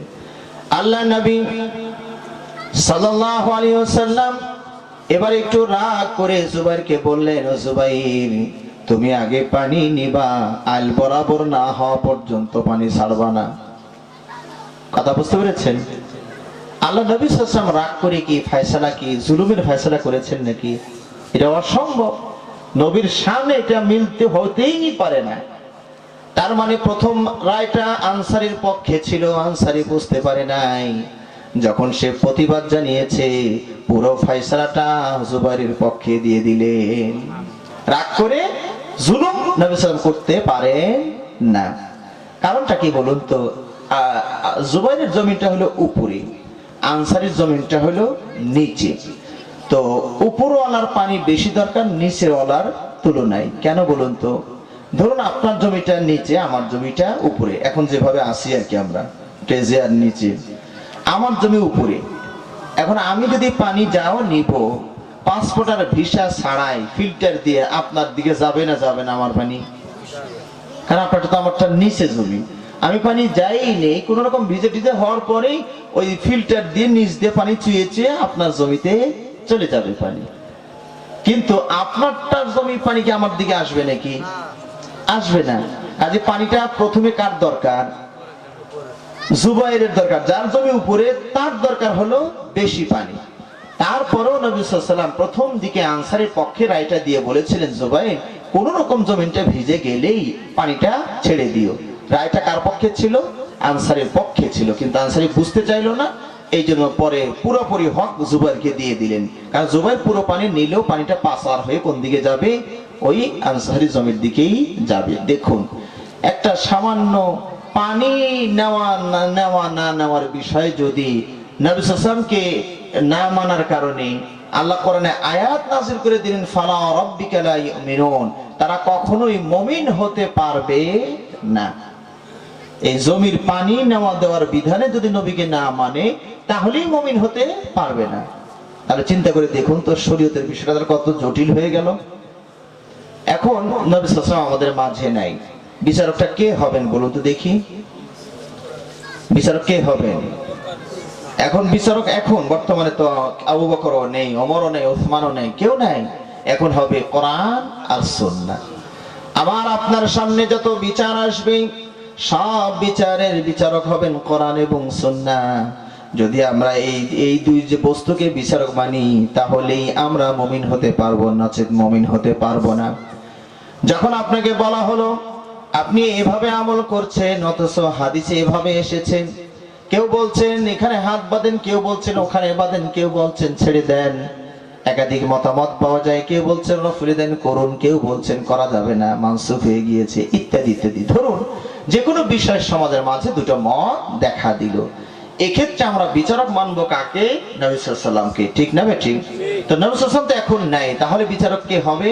তার রেখে যাওয়া সুন্নাহ হবে এখন বিচারক। সুন্নাতে যেটা আছে আমরা সেটাই মেনে নেব। এটার নাম হলো নবী সাল্লাল্লাহু আলাইহি ওয়াসাল্লামকে বিচারক মানা। আল্লাহ নবী সাল্লাল্লাহু আলাইহি ওয়াসাল্লাম বলেন, তারাকতু ফীকুম আমরাইন লান তাদিল্লু মা ইন তামাসসাকতুম বিহিমা কিতাবাল্লাহি ওয়া সুন্নতি। আমি তোমাদের মাঝে দুটো জিনিস রেখে গেলাম, এই দুটো জিনিসকে যতদিন তোমরা আঁকড়ে ধরে থাকবে ততদিন তোমরা পথভ্রষ্ট হবে না, গোমরা হবে না। এক নাম্বার হচ্ছে কিতাব আল্লাহ, আল্লাহর কিতাব। দুই নাম্বার হচ্ছে সুন্নতি, আমার সুন্নাত। এই দুটো জিনিসকে আঁকড়ে ধরতে পারলে আমরা কোনোদিনও পথভ্রষ্ট হব না, কোনোদিনও গোমরা হব না। এখানে কিন্তু কথা বলা হয়নি যে আমি আল্লাহর কিতাব আর অমুক মাযহাব তমুক মাযহাব, এভাবে তো হাদিসে আসেনি ভাইরা। কার মাযহাব মেনে নিতে হবে? নবী মুহাম্মদ সাল্লাল্লাহু আলাইহি ওয়াসাল্লামের মাযহাবটাকে মেনে নিতে হবে। আল্লাহ নবী সাল্লাল্লাহু আলাইহি ওয়াসাল্লাম আরো বলেন, কুল্লু উম্মতি ইয়াদখুলুনাল জান্নাহ, আমার সব উম্মতি জান্নাতে যাবে, ইল্লা মান আবা, তবে যে অস্বীকার করবে সে জান্নাতে যাবে না। সাহাবাগণ বললেন, ইয়া রাসূলুল্লাহ আমাইয়া আবা ওমান আবা, কে অস্বীকার করলো? আল্লাহ নবী সাল্লাল্লাহু আলাইহি ওয়াসাল্লাম উত্তরে বললেন, মান আতাআনি দাখালাল জান্নাহ, যে আমাকে মানলো সে জান্নাতে যাবে, আর যে আমাকে মানলো না সেই হলো আবা, সে অস্বীকারী। কথা বুঝতে পেরেছেন? তাহলে নিজের জীবনের সবগুলো ক্ষেত্রে, ব্যক্তিগত জীবনে, রাষ্ট্রীয় জীবনে, আন্তর্জাতিক জীবনে, সামাজিক অঙ্গনের সব ফয়সালা, জটিলতার সমস্যার সমাধান খুঁজতে হবে কোরআন এবং সুন্নাহ। আল্লাহ নবী সাল্লাল্লাহু আলাইহি ওয়াসাল্লাম বলেন, লা উলফিয়ান্না আহাদাকুম মুত্তাকিয়ান আলা আরিকাতিহি ইয়াতিহি আমরুম মিন আমরিনা, আমি যেন তোমাদেরকে এমন না পাই যে আরামকে দাঁড়াই বসে আছো, এমন সময় আমার একটা ফয়সালা তোমার কাছে এসে গেল, তুমি বললে এগুলো রেখে দিন, এগুলো দরকার নাই, কোরআনে যা আছে আমরা সেটাই মানবো, শুধু কোরআন মানবে, হাদিস মানবে না, এইরকম যেন আমি তোমাদেরকে না পাই। আলা ইন্নী উতিতুল কোরআন ওয়া মিথলুহু মাআহু, আমাকে কোরআন দেওয়া হয়েছে, কোরআনের সমপরিমাণও দেওয়া হয়েছে। তার মানে কি? সুন্নাহ। এটাও আল্লাহর কাছ থেকেই এসেছে। আমাদের সমাজে ইদানিং একটা ব্যাধির মতো দেখা দিচ্ছে, একদল মানুষ সুন্নাহকে অস্বীকার করছেন। তারা বলছেন যে কোরআনই আমাদের জন্য যথেষ্ট। বইপত্র লিখে ফেলেছেন আল কোরআন ও আল ইসলাম ও আল ইসলাম ও আল কোরআন ওয়াহিদা, ইসলাম হচ্ছে শুধুমাত্র কোরআন, কোরআনের বাইরে যা আছে ওটা কোনো ইসলাম নয়। নাউজুবিল্লাহি মিন যালিক। তাদের দলিল হচ্ছে যে হাদিস সংকলন হয়েছে আপনার সেই 100 হিজরির পরে, 100 হিজরির পরে হাদিস সংকলন হয়েছে। সুতরাং এর ভিতরে কত কিছু ভেজাল টেজাল ঢুকে গিয়েছে, কাজে এটার মানা যাবে না। আর কোরআন যেহেতু শুরু থেকেই নবী সাল্লাল্লাহু আলাইহি ওয়াসাল্লাম সংরক্ষণ করছেন, সাহাবাদেরকে লিখিয়েছেন, সেই হিসাবে কোরআন মানা যাবে, কোরআন ঠিক আছে, কিন্তু হাদিস মানা যাবে না। এ হচ্ছে তাদের খোড়া যুক্তিগুলোর মধ্যে হতে একটা যুক্তি। আসলে আল্লাহ নবী সাল্লাল্লাহু আলাইহি ওয়াসাল্লাম প্রথম দিকে সুন্নাহগুলো লিখতে মানা করেছিলেন, এটা ঠিক আছে। আল্লাহ নবী সাল্লাল্লাহু আলাইহি ওয়াসাল্লাম বলছেন লা তাকতুবু আন্নি গায়রাল কোরআন, আমার কাছ থেকে কোরআন ছাড়া অন্য কিছু তোমরা লিখিও না। আমার কথা কি বুঝতে পারছেন আপনারা? আল্লাহ নবী সাল্লাল্লাহু আলাইহি ওয়াসাল্লাম প্রথম দিকে হাদিস লিখতে মানা করেছিলেন, লা তাকতুবু আন্নি গায়রাল কোরআন, আমার কাছ থেকে কোরআন ছাড়া অন্য কিছু লিখিও না। কেন? যাতে করে সাহাবারা উল্টা পাল্টা করে না ফেলে, কোরআনের মধ্যে হাদিস, হাদিসের মধ্যে কোরআন, এই উল্টো পাল্টা যেন করে না ফেলে, এই জন্য প্রথম দিকে মানা করেছিলেন। যখন সাহাবারা বুঝতে পারলেন যে কোনটা কোরআন আর কোনটা কোরআনের ব্যাখ্যা, এই জিনিসটা যখন পরিষ্কার করে বুঝে ফেলেন, তখন কিন্তু নবী সাল্লাল্লাহু আলাইহি ওয়াসাল্লাম আবার লেখার অনুমতি দিয়ে দিলেন। আব্দুল্লাহ বিন আমর রাদিয়াল্লাহু তাআলা আনহু নবী সাল্লাল্লাহু আলাইহি ওয়াসাল্লামকে বলেন, ইয়া রাসূলুল্লাহ, আপনি যা বলেন তা কি আমি লিখতে পারি নাকি? হ্যাঁ লেখো, লিখতে পারো। ইয়া রাসূলুল্লাহ, আপনি তো মাঝে মাঝে রাগেও কথা বলেন, ওটাও লিখবো নাকি? আল্লাহ নবী সাল্লাল্লাহু আলাইহি ওয়াসাল্লাম বললেন, হ্যাঁ ওটাও লিখবা, আল্লাহর কসম, আমি হাসিতে থাকি, খুশিতে থাকি, সুখে থাকি আর দুঃখে থাকি, স্বাভাবিক থাকি আর রাগের অবস্থায় থাকি, কোনো অবস্থাতেই আমার কাছ থেকে সত্য ছাড়া মিথ্যা বের হবে না। সুবহানাল্লাহ। কাজে আমি যে অবস্থাতেই থাকি না কেন, আমার সব কথা তোমরা লিখতে পারো। তার অনুমতি হলো না? হলো না। সাহাবী আবু হুরায়রা রাদিয়াল্লাহু আনহু বলছেন, আমার চেয়ে হাদিস বেশি কেউ জানে না, তবে আব্দুল্লাহ বিন আমর কিছু জানেন, কারণ তিনি লিখতেন, আমি লিখতাম না। তাহলে লেখালেখি শুরু হয়েছে কোন সময়? বলুন না, কোন সময় শুরু হয়েছে? সাহাবাদের যুগেই তো লেখালেখি শুরু হয়ে গেল। একদিন আল্লাহ নবী সাল্লাল্লাহু আলাইহি ওয়াসাল্লাম খুব সুন্দর একটা ভাষণ দিলেন, সাহাবারা শুনে হৃদয়টা বিগলিত হয়ে গেল, চোখ দিয়ে ঝরঝর করে পানি বেয়ে পড়লো। এমন একটা চিত্তাকর্ষক, মনোমুগ্ধকর আলোচনা আল্লাহ নবী সাল্লাল্লাহু আলাইহি ওয়াসাল্লাম করলেন। একজন সাহাবা বলেন, ইয়া রাসূলুল্লাহ, আজকের আলোচনাটা আমার খুব ভালো লেগেছে, সুন্দর হয়েছে, তা আমি তো মনে রাখতে পারবো না। সাহাবাদেরকে বলুন, আমাকে এই বক্তব্যটা যেন লিখে দেন, আপনি একটু লিখে দেন। নবী সাল্লাল্লাহু আলাইহি ওয়াসাল্লামকে বলে ফেলেন, উক্তুবলি, আমাকে লিখে দেন। নবী সাল্লাল্লাহু আলাইহি ওয়াসাল্লাম তখন সাহাবাদেরকে নির্দেশ করলেন, উক্তুবু লি আবি শাহ, আবু শাহ লিখে যাচ্ছে, ওদেরকে লিখে দাও। তাহলে নবী সাল্লাল্লাহু আলাইহি ওয়াসাল্লামের যুগেই হাদিস লেখালেখি শুরু হয়ে গেল না? গেল না? কি বলেন? হাদিস সংকলন তখন থেকেই শুরু হয়ে গিয়েছে। তবে 100 হিজরির বিষয়টা কেন বলা হচ্ছে জানেন? এটা হচ্ছে রাষ্ট্রীয়ভাবে হাদিস সংগ্রহের নির্দেশনাটা আসে 100 হিজরিতে। ব্যক্তি পর্যায়ে সংগ্রহ শুরু হয় নবী সাল্লাল্লাহু আলাইহি ওয়াসাল্লামের যুগেই, লেখালেখি শুরু হয়ে যায়। কিন্তু রাষ্ট্রীয়ভাবে এটা লেখার এই গুরুত্বটা আসে কখন? 100 হিজরিতে, যখন ওই যে কাফেরদের সাথে বড় বড় যুদ্ধে মুসলমানরা হতাহত হচ্ছেন, অনেক সাহাবা শহীদ হয়ে যাচ্ছেন, তখন ওমর বিন আব্দুল আজিজ, তিনি তখন শাসক ছিলেন, খলিফা ছিলেন, তিনি ইবনে শিহাব আজ-জুহরি রাহিমাহুল্লাহকে বললেন, মুহাম্মদ বিন শিহাব আজ-জুহরি মুহাদ্দিস, তাকে ডেকে বললেন যে আপনি তাড়াতাড়ি করে হাদিসগুলো সংকলন করে ফেলুন, রাষ্ট্রীয়ভাবে দায়িত্ব নিয়ে করে ফেলুন। কারণ আমার আশঙ্কা হচ্ছে এইভাবে সাহাবারা যদি বিভিন্ন যুদ্ধে শাহাদত বরণ করেন তাহলে তারাও চলে যাবেন, তাদের মগজে ব্রেনে যে এলেমটা আছে, হাদিসগুলো আছে, সব নিয়ে তারা চলে যাবে। কাজেই এইরকম একটা ঘটনা ঘটে যাওয়ার আগেই আপনি এটা লেখালেখির ব্যবস্থা করে ফেলুন। এটা হচ্ছে রাষ্ট্রীয়ভাবে, রাষ্ট্রীয় সিদ্ধান্তে লেখালেখি শুরু হলো কখন থেকে বলুন তো? 100 হিজরি। কিন্তু তার আগেই লেখা শুরু হয়েছে কখন থেকে? সাহাবাদের যুগ থেকেই এবং নবী সাল্লাল্লাহু আলাইহি ওয়াসাল্লামের যুগ থেকেই এই হাদিস লেখালেখি শুরু হয়েছে। সুতরাং কোরআন যেমন সংরক্ষণ করার দায়িত্ব আল্লাহ নিয়েছেন, হাদিসও তেমনি সংরক্ষণের দায়িত্ব কে নিয়েছেন? আল্লাহ নিয়েছেন। আল্লাহ কোরআনে বলছেন, ইন্না নাহনু নাযালনা যিকরা ওয়া ইন্না লাহু লাহাফিযুন, আমি জিকির অবতীর্ণ করেছি এবং এই জিকিরকে সংরক্ষণের দায়িত্ব আল্লাহ বলছেন আমি নিজেই এটা নিয়েছি। হ্যাঁ, কোরআনকে আল্লাহ রাব্বুল আলামিন কিভাবে সংরক্ষণ করছেন দেখুন। এই যে ছোট ছোট কচিকাচারা, এদের ভিতরে 30 পারা কোরআন সুন্দর হয়ে বসে আছে। সারা বিশ্বের কাফেররা যদি ষড়যন্ত্র করে হার্ড কপি কোরআনের সব কপিগুলো কিনে নেয়, 1000-2000 টাকা করে নেওয়া শুরু করে, আর মুসলমানরা টাকার লোভে সব বিক্রি করে দেয়।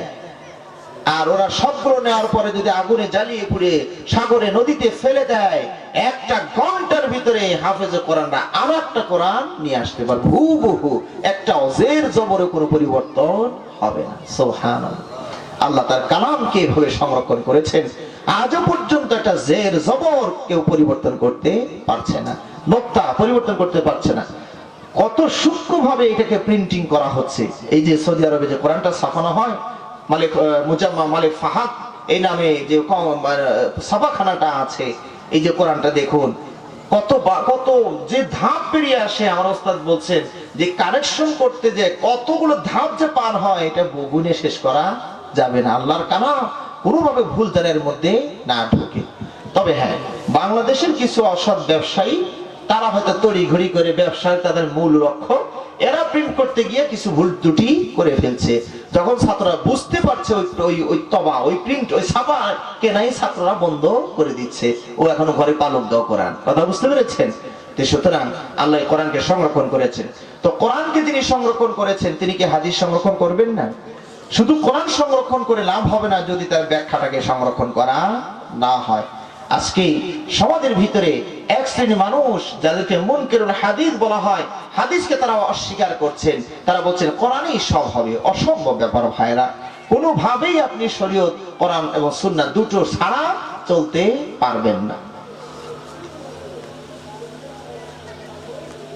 তাদের দলিল হচ্ছে, এবং তারা বেশিরভাগই জেনারেল শিক্ষিত, দেখবেন কোরআন পড়ে আরবি পড়ে বোঝেও না। তারা কি পড়ে? বাংলা দেখে দেখে কোরআন পড়ে। বুঝতে পেরেছেন? বেশিরভাগই দেখবেন যারা হাদিস অস্বীকার করছে তারা কেমন, আরবি তারা পড়তে পারে না, বাংলা দেখে দেখে কোরআন পড়ে। এখন তাদেরকে যদি বলে আচ্ছা কোরআন যে বাংলায় পড়ে দেখতে, এটা কোরআনে কোথায় আছে? কোরআনে কি কোথাও আছে যে তরজমা করো? তো আমার এক ভাই,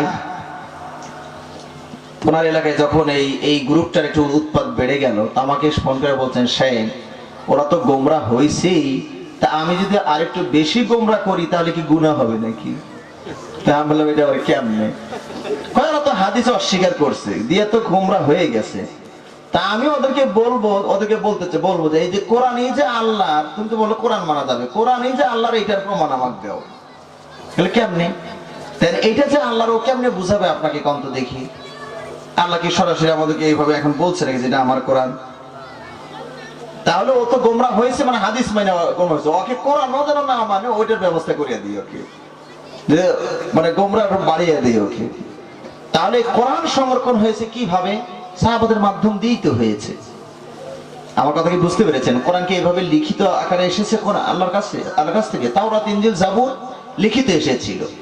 তাওরাত, ইনজিল, জাবুর এগুলো লিখিত আকারে এসেছিল, কিন্তু কোরআন তো লিখিত আকারে আসে নাই। জিবরাইল আল্লাহ বলেন জিবরাইলকে, জিবরাইল বলেন মুহাম্মদ সাল্লাল্লাহু আলাইহি ওয়াসাল্লামকে, এই পর্যন্ত মৌখিক ভাবেই চলছে। এরপরে নবী সাল্লাল্লাহু আলাইহি ওয়াসাল্লাম সাহাবাদেরকে কাছ থেকে ওয়াহী যারা ছিলেন তাদেরকে বলেন লিখে রাখো। তখন না লেখা শুরু হইলো। আমার কথা বুঝতে পেরেছেন? এই জন্য কোরআনের কিন্তু বর্ণনাকারী আছে, রাবি আছে, কোরআনেরও বর্ণনাকারী আছে, রাবি আছে, কিন্তু আমরা ওগুলোর খবর রাখি না। হাদিসে যেমন ক্বালা হাদ্দাথানি ফুলানুন ক্বালা হাদ্দাথানি ফুলানুন ক্বালা হাদ্দাথানি ফুলান, আমার ওস্তাদ অমুক আমাকে হাদিসটা বলেছেন, তিনি বলুন আমার ওস্তাদ অমুক বলেছেন, আমার ওস্তাদ অমুক বলেছেন। ঠিক এই রকমই ক্রমধারা কোরআনেও আছে। 7 কারি 14 রাবি, 7 কারি 14 রাবি। এবং কোরআনেরও কিন্তু তেলাওয়াত বিভিন্ন রকম আছে। 10 কেরাত বলা হয়, 7টা প্রসিদ্ধ আর 3টা একটু দুর্বল মত। এই 7 কেরাত কোরআনে চালু আছে। তাহলে আমরা যেটা বলতে যাচ্ছি যে কোরআন সংরক্ষণ যে পদ্ধতিতে হয়েছে, হাদিস সংগ্রহ সেই পদ্ধতিতেই হয়েছে। কারা সংরক্ষণ করেছেন? ওই সাহাবারাই লিখেছেন। নবী সাল্লাল্লাহু নিজেও লেখেননি, সাহাবারা লিখেছেন। তো সাহাবারা কোরআন লিখলেন, ওটা মানবেন। তো সাহাবারা হাদিস লিখলেন, ওটা মানবেন না কেন? তারা নবী সাল্লাল্লাহু আলাইহি ওয়াসাল্লামের ব্যাখ্যা মানছে না। কার ব্যাখ্যা মানছে? নিজেদের ব্রেনে যেটা আসে সেই ব্যাখ্যা মানবে। কোরআন পড়বে, কোরআনের সালাত পড়ার কথা বলা হয়েছে, কেমনে পড়বে? এখন এটা নবীর ব্যাখ্যা মানবে না। কার ব্যাখ্যা মানবে? নিজের থেকে ব্যাখ্যা দিয়ে বুঝতে দিয়ে যা পারা যায় সেটা করবে। এইভাবে কোনোদিনও কোরআন মানে হাদিস ছাড়া কোরআন মানা সম্ভব নয়।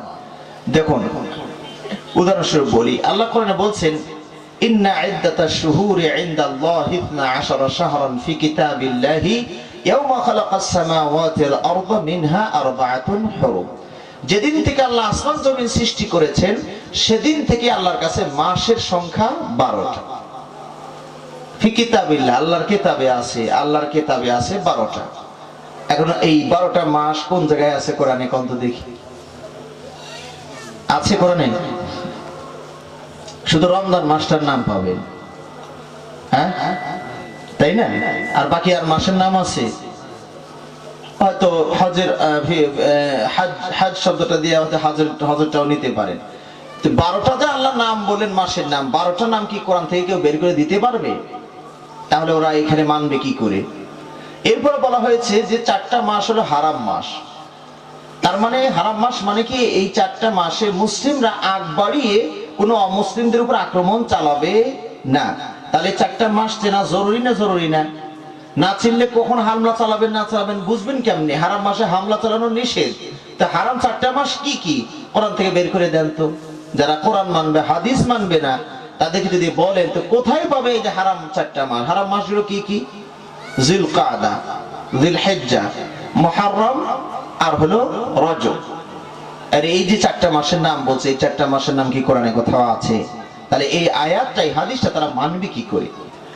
আল্লাহ নবী সাল্লাল্লাহু আলাইহি সাল্লাম বলছেন, কোরআনে আল্লাহ রাব্বুল আলামিন বলছেন আস-সারিকু ওয়াস-সারিকাতু ফাকতাউ আইদিয়াহুমা, চোর এবং চোরনির হস্তসমূহ কেটে দাও।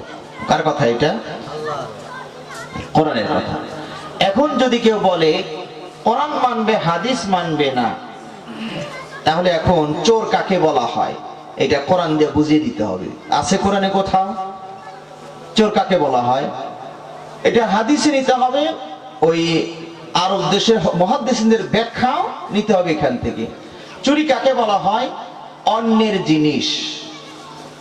জিনিস তার অনুমতি ছাড়াই অজ্ঞাত সারে নিয়ে নেওয়া, ফেরত দেওয়ার কোনো নিয়ত নাই, এটার নাম হলো কি? চুরি। অন্যের জিনিস তার অসাক্ষাতে অজ্ঞাত সারে নিয়ে নিল, ফেরত দেওয়ার কোনো নিয়ত নাই, এটাকে বলা হয় চুরি। তো এই সংজ্ঞা কি কোরআনে কোথাও আছে? তাহলে এই বিধানটা কায়েম করবে কিভাবে তারা? চুরি তো বুঝবে না কোরআন দিয়ে, চুরি কাকে বলা হয়। এরপরে কতটুকু চুরি করলে হাত কাটতে হবে তাও তো কোরআনে বলা হয়নি। একজন সুই চুরি করেছে, তাহলে কি হাত কেটে দিবেন নাকি? কারণ কোরআনে তো এইটুকুই বলা হয়েছে। কোরআন বলছে চোর, তো তাহলে ওরা হাত কাটা, এটা সুই চুরি করেছে, এটা ডিম চুরি করেছে, হাত কেটে দিতে হবে। যদি হাদিস না মানে বিপদ হয়ে যাবে। ফাকতাউ আইদিয়াহুমা, তাদের হস্তসমূহ কেটে দাও। কয় হাত কাটবেন? 2 হাত কাটা লাগবে। কারণ আইদিয়াহুমা, তাদের দুজনের সব কটা হাত কেটে দাও, তার 2 হাতই কেটে দিতে হবে। আর হাত কাটবেন কোথায় থেকে? হাত তো এই পর্যন্তই, এখানে কেটে দিতে হবে আর এখানে কেটে দিতে হবে। এখন হাদিস না মানলে কি বিপদটা হয়ে গেল ওদের, দেখছেন? অথচ আল্লাহ নবী ব্যাখ্যা দিয়েছেন কোনটুকু?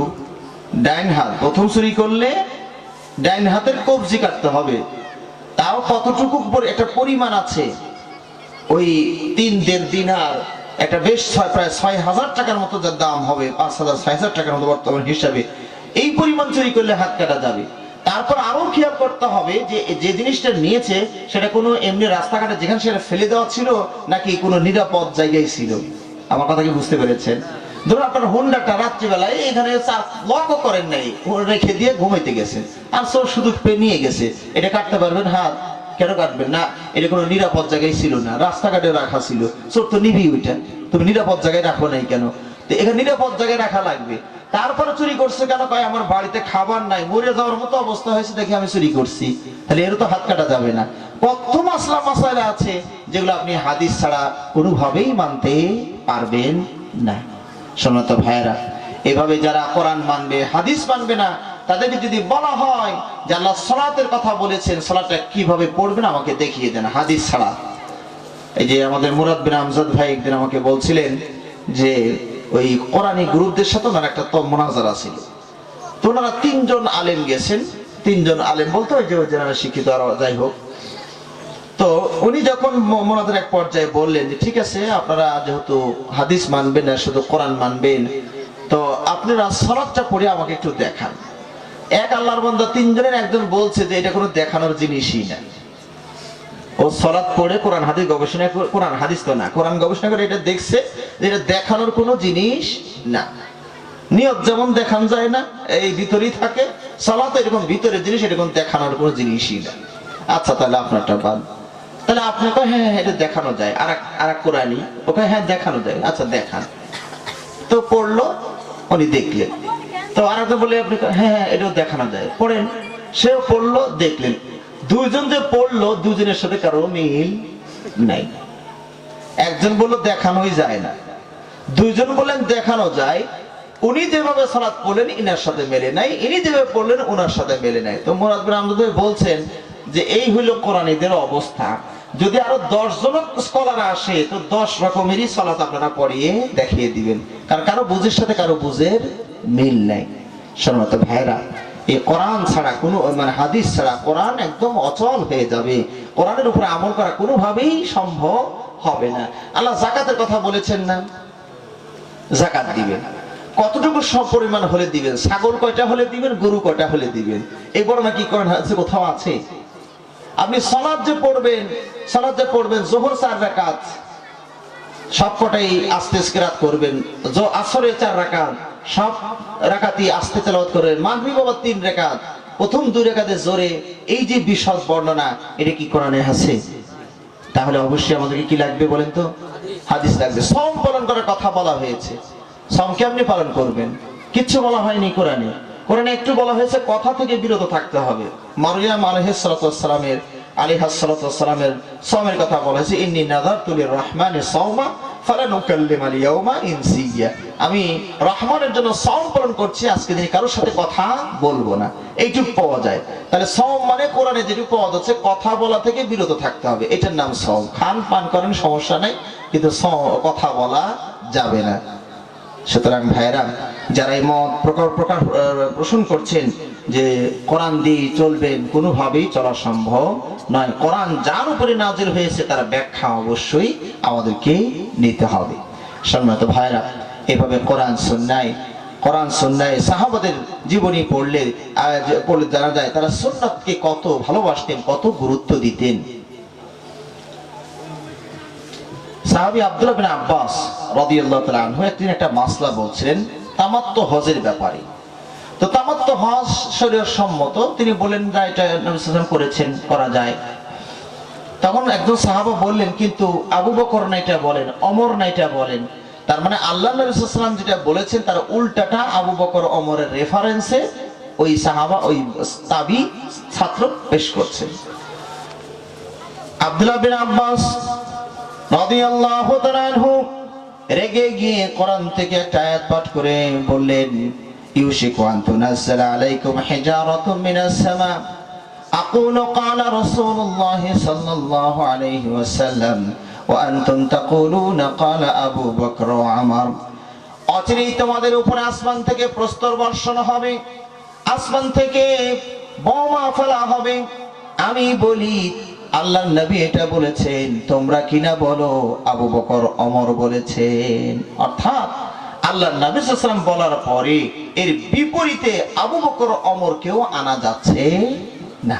অর্থাৎ আবু বকর ওমরের কথাও যদি নবীর কথার বিপরীত হয়, আর আপনি আমি যদি নবীরটা বাদ দিয়ে আবু বকর ওমরটা মেনে নেই, তাহলে কি হবে? আসমান থেকে আল্লাহর গজব নাজিল হবে। এখন চিন্তা করে দেখুন, নবী সাল্লাল্লাহু আলাইহি ওয়াসাল্লামের কথার বিপরীতে মোকাবেলায় যদি আবু বকরের কথা না টেকে, তাহলে ইমাম আবু হানিফা রাহিমাহুল্লাহর কথাটা টিকবে না, ইমাম শাফিঈরটা টিকবে, ইমাম আহমদ বিন হাম্বলেরটা টিকবে, ইমাম মালিকেরটা টিকবে? সুবহানাল্লাহ, প্রশ্নই আসে না। যেখানে আল্লাহর নবী সাল্লাল্লাহু আলাইহি ওয়াসাল্লামের কথা থাকবে, সেখানে আর কারো কথার দিকে তাকানোর সুযোগ নাই। সাহাবী আব্দুল্লাহ বিন আমর রাদিয়াল্লাহু তাআলা আনহু কেউ তামাত্তু হজ সম্পর্কে জিজ্ঞেস করা হলো, তিনি বললেন তামাত্তা রাসূলুল্লাহ সাল্লাল্লাহু আলাইহি ওয়াসাল্লাম তামাত্তা'না মা'হু। তামাত্তু হজ করা যায়, আল্লাহর নবী সাল্লাল্লাহু আলাইহি ওয়াসাল্লাম তামাত্তু হজ করেছেন, আমরাও করেছি। কিন্তু ওই প্রশ্নকারী বলছেন, কিন্তু আপনার বাবা ওমর না মানা করেন তামাত্তু হজ করতে, আপনার বাবা ওমর মানা করেন। এরকম কথা যদি কোনো ছাত্র আমাদেরকে বলে যে আপনার বাবা না এটা বলেন, তখন আমরা একটু কারেকশন করে নিতে, ও আমার বাবা বলছে এটা, হতে পারে বাবার সাথে নবীর সম্পর্ক একটু বেশি, তো হতে পারে উনি হয়তো একটু বেশি জানতে পারেন। একটু ঘুরিয়ে ফিরিয়ে কথাটাকে হালকা করে নেওয়ার চেষ্টা করতাম, কথা ঠিক না বেঠিক? কিন্তু আব্দুল্লাহ বিন ওমর কি বললেন? আরাইতা আবি ইয়ানহা আনহা وقد فعلها وقد صنعها النبي صلى الله عليه وسلم أمر أبي يتبع أمر النبي صلى الله عليه وسلم। ও ছাত্র শোনো, তামাত্তু হজ সম্পর্কে আমার বাবা ওমর মানা করেন, কিন্তু আল্লাহর নবী সাল্লাল্লাহু আলাইহি ওয়াসাল্লাম করেছেন। বলো তো আমার বাবারটা মানতে হবে না আমার নবীরটা মানতে হবে? সুবহানাল্লাহ, সুবহানাল্লাহ, কারটা মানতে হবে বলুন তো? হ্যাঁ, তাবি সেই উত্তর দিয়েছিলেন, বল আমরু রাসূলুল্লাহ সাল্লাল্লাহু আলাইহি ওয়াসাল্লাম ইত্তাবা, বরং রাসূল সাল্লাল্লাহু আলাইহি ওয়াসাল্লাম কথাটাই মানতে হবে। বোঝা গেল কি, যে নবী সাল্লাল্লাহু আলাইহি ওয়াসাল্লাম কথার বিপরীতে যদি ওমরের কথাও চলে যায়, তো সেটা মানা যাবে না। এখন ওমরটাই যদি মানা না যায়, তাহলে তার নিচে যারা আছেন তাবি, তাবা তাবি, ইমাম পর্যায়ে যারা আছেন, তাদের কথা কি মানা যাবে? কখনোই নয়। কারটা মানতে হবে? নবী সাল্লাল্লাহু আলাইহি ওয়াসাল্লামটা মানতে হবে। আর ইমাম আবু হানিফা রাহিমাহুল্লাহ তারা এই কথা কখনোই বলেননি যে আমারটাই মেনে চলো, নবীরটা দেখা দেখির দরকার নাই। বরং তাদের কথাগুলো যদি আপনারা পড়েন, তাহলে বোঝা যাবে যে ইমাম, চারজন ইমাম, তারা এমনি ইমাম হয়ে যাননি বিশ্বের বুকে। তাদের সারা জীবনের শ্রম সাধনা ছিল ইসলামকে অক্ষুণ্ণ রাখা, ইসলামকে পিওর রাখা, খাঁটি রাখা। কিন্তু আমরা তাদেরকে অপব্যবহার করেছি ভাইয়েরা। ইমাম আবু হানিফা রাহিমাহুল্লাহ সুন্নাতকে কি পরিমাণ ভালোবাসতেন তিনি নিজেই বলেছেন, ইদা সাহহাল হাদিস ফাহুয়া মাযহাবি, আর যদি হাদিস সহিহ হয় সেটাই হলো আমার মাযহাব। তাহলে ইমাম আবু হানিফা রাহিমাহুল্লাহর মাযহাবের নাম কি বলুন তো? সহিহ মাযহাব। সহিহ হাদিস হলো ইমাম আবু হানিফা রাহিমাহুল্লাহর মাযহাবের নামই হলো সহিহ হাদিস। যেটা সহিহ হাদিস ওইটাই ইমাম আবু হানিফা রাহিমাহুল্লাহর মাযহাব। ইমাম আবু হানিফা রাহিমাহুল্লাহ বলেন, হারামুন আলা মান লাম ইয়ারিফ দালিলি আন ইফতিয়া বিকালামি, যে ব্যক্তি আমার কথার উৎস জানে না, সেই ব্যক্তি আমার কথার উপরে ভিত্তি করে ফতোয়া দেওয়া তার উপরে হারাম। কি বললেন বলুন তো ইমাম সাহেব? ইমাম সাহেব বলছেন, আমি একটা মাসলা বলেছি, একটা মাসলা আমার সামনে এসেছে, আমি একটা উত্তর দিয়েছি যে এটা এইভাবে করো। আমি যে ফতোয়াটা দিলাম, কোন কোরআন এবং সুন্নাহর উপরে ভিত্তি করে এই ফতোয়াটা দিলাম। যে মুফতি সাহেব ওটা জানবে না, সেই মুফতি সাহেব শুধু আমি বলেছি এই কথার উপর ভিত্তি করে ফতোয়া দেওয়া ওই মুফতির উপরে হারাম। কি বুঝেছেন? তাহলে ইমাম আবু হানিফা রাহিমাহুল্লাহ তিনি তার কথার উপরে আস্থা রাখতে বলছেন না, আমি এই কথাটা কোন দলিলের ভিত্তিতে বলেছি সেই দলিলটাও মুফতি সাহেবকে জানতে হবে। ইমাম আবু হানিফা রাহিমাহুল্লাহ বলেন, আমার কোন মত যদি কোরআন এবং হাদিস নবী সাল্লাল্লাহু আলাইহি ওয়াসাল্লামের বিরুদ্ধে যায়, তাহলে আমার কথাটাকে দেওয়ালে ছুঁড়ে মেরো। আমার কথা যদি আমার নবীর বিরুদ্ধে চলে যায়, আমার অজ্ঞাত সারে, তাহলে আমার কথাটাকে দেওয়ালে ফিকে মেরো, দেওয়ালে ছুঁড়ে মেরো। ইমাম আবু হানিফা রাহিমাহুল্লাহ কেন এই কথা বলেছেন? তিনি এমনি মাঠে ফেলে দিতে বলেননি, দেওয়ালে ছুঁড়ে মারতে বলেছেন। কেন?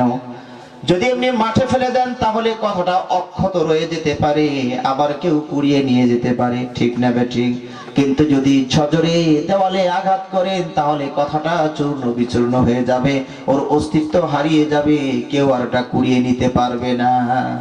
সুতরাং ইমাম আবু হানিফা রাহিমাহুল্লাহর সারা জীবনের প্রচেষ্টা ছিল নবীর সুন্নতকে অক্ষুণ্ণ রাখা, উন্নত রাখা, এটাকেই আঁকড়ে ধরতে হবে। ইমাম আবু হানিফা রাহিমাহুল্লাহ কোথাও কথা বলেননি যে আমার নামে তোমরা মাযহাব তৈরি করে নাও আর আমি যা বলি সেটাই মেনে নাও, কোথাও বলেননি। ইমাম মালিক রাহিমাহুল্লাহ মদিনার মসজিদে বসে আলোচনা করছেন, দার্স দিচ্ছেন। প্রসঙ্গক্রমে একদিন কথা উঠে গেল, তিনি বললেন, কুল্লুন ইউখাযু মিন কাওলিহি ওয়া ইউরাদ ইল্লা সাহিবা হাযাল কবর। ও আমার ছাত্ররা শোনো, প্রত্যেকের কথা গ্রহণীয় আছে, বর্জনীয় আছে, কিন্তু এই কবরবাসীর কোনো কথা বর্জনীয় নহে। কি বললেন? কি বললেন? যে আমি ইমাম, আমারও কথা কিছু গ্রহণ করা যাবে, কিছু বর্জন করা যাবে। আমার কথা যেটা কোরআন হাদিস সম্মত হবে সেটা তোমরা নিবা, আর কোরআন সম্মত যেটা, হাদিস সম্মত যেটা না হবে সেটা ছেড়ে দিবা। তাহলে প্রত্যেকটা মানুষের কিছু কথা গ্রহণ করা যাবে, কোনটা? যেটা কোরআন সুন্নাহর অনুকূলে হবে, আর ছাড়তে হবে কোনটা? যেটা কোরআন সুন্নাহর অনুকূলে হবে না। তিনি নবী সাল্লাল্লাহু আলাইহি ওয়াসাল্লাম কবরের দিকে ইশারা করে বলছেন, শুধু এই কবরওয়ালা মুহাম্মদ সাল্লাল্লাহু আলাইহি ওয়াসাল্লাম যা বলেছেন তার কোনোটাই ফেরত দেওয়ার মতো নয়, প্রত্যাখ্যান করার মতো নয়।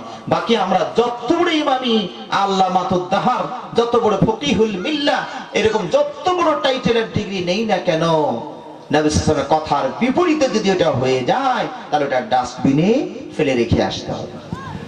ইমাম শাফিঈ রাহিমাহুল্লাহ কত সুন্দর সুন্দর কথা বলেছেন, আজমাআতিল উম্মাহ আলা আন্না মান ইস্তাবানাত লাহু সুন্নাতুম মিন সুন্নাতি রাসূলিল্লাহি সাল্লাল্লাহু আলাইহি ওয়াসাল্লাম ফালা ইয়াহিলু লাহু আন ইয়াদাআহা লিকাউলি আহাদ। সকল মুসলিমরা এই ব্যাপারে ঐক্যমত হয়েছেন, নবী সাল্লাল্লাহু আলাইহি ওয়াসাল্লামের কোনো কথা যদি প্রমাণিত হয়ে যায়, বিশুদ্ধভাবে মুসলিমদের কাছে এসে যায়, তাহলে এই কথাটাকে বর্জন করা যাবে না অন্য কারো কথা অনুযায়ী। এটা হালাল নয়। আল্লাহ নবী সাল্লাল্লাহু আলাইহি ওয়াসাল্লামের কথা পরিষ্কার হয়ে যাওয়ার পর আপনারা এইটা বাদ দিয়ে অন্য কারো কথা মেনে নেবেন, এটা মুসলিম জাতি ঐক্যবদ্ধ যে এটা মানা যাবে না, এটা হালাল হবে না, এটা হারাম হবে। নবীরটা বাদ দিয়ে অন্যটা মানা, এটা হারাম হয়ে যাবে। ইমাম শাফিঈ রাহিমাহুল্লাহ আরো বলেন, আমার কথা যদি নবী সাল্লাল্লাহু আলাইহি ওয়াসাল্লামের কথার বিরুদ্ধে চলে যায়, তাহলে আমি আমার নবীর কথার দিকে ফিরে আসব আমার জীবন দশায় এবং মরণের পরেও। সুবহানাল্লাহ। ইমাম শাফিঈর কথাটা কত চমৎকার। তিনি বলছেন, আমার কথা যদি কোনো কারণে কখনো প্রমাণিত হয় যে আমার কথাটা নবী সাল্লাল্লাহু আলাইহি ওয়াসাল্লামের কথার বিপরীত হয়ে গিয়েছে, তাহলে ইমাম শাফিঈ কি বলছেন? আমি আমারটা ছেড়ে দিয়ে নবীর কথার দিকে ফিরে আসব। কোন সময়? আমার জীবদ্দশায়, আমার মরণের পরেও আমি ফিরে আসব। সুবহানাল্লাহ। এইজন্য ইমাম নববী রাহিমাহুল্লাহ তিনি কিছুটা শাফিঈ মাযহাবের দিকে একটু টান ছিল। তিনি যখন হাদিসের ব্যাখ্যা লেখেন, সহিহ মুসলিমের ব্যাখ্যা উনি লিখেছেন আল মিনহাজ, তো এই হাদিস লিখতে গিয়ে যখন দেখেন যে তার ইমাম বলছেন যেটা, হাদিস তার উল্টা, হাদিসে যা আছে ইমামের বক্তব্যটা তার উল্টা। ইমাম নববী রাহিমাহুল্লাহ এই হাদিসের ব্যাখ্যা লেখার সময় লেখেন, আমার নবী এটা বলেছেন কিন্তু আমার ইমাম এটা বলেছেন। পরক্ষণে ইমাম সাহেবের ওই কথাটাও নিয়ে আসেন যে আমার ইমাম লাস্টে এই কথাও বলেছেন। আমার কথা যদি কোরআন সুন্নাহর বিরোধী হয় তাহলে আমি কোরআন সুন্নাহর দিকেই ফিরে আসব আমার জীবন দশায়, আমার মরণের পরেও। সুতরাং ইমাম আজকে ফিরে আসলেন কোরআন আর সুন্নাহর দিকে। সুবহানাল্লাহ। মরণের পরেও ফিরে আসতে চেয়েছে। কাজী ইমাম ফিরে আসলেন, মরণের পরও ফিরে আসলেন।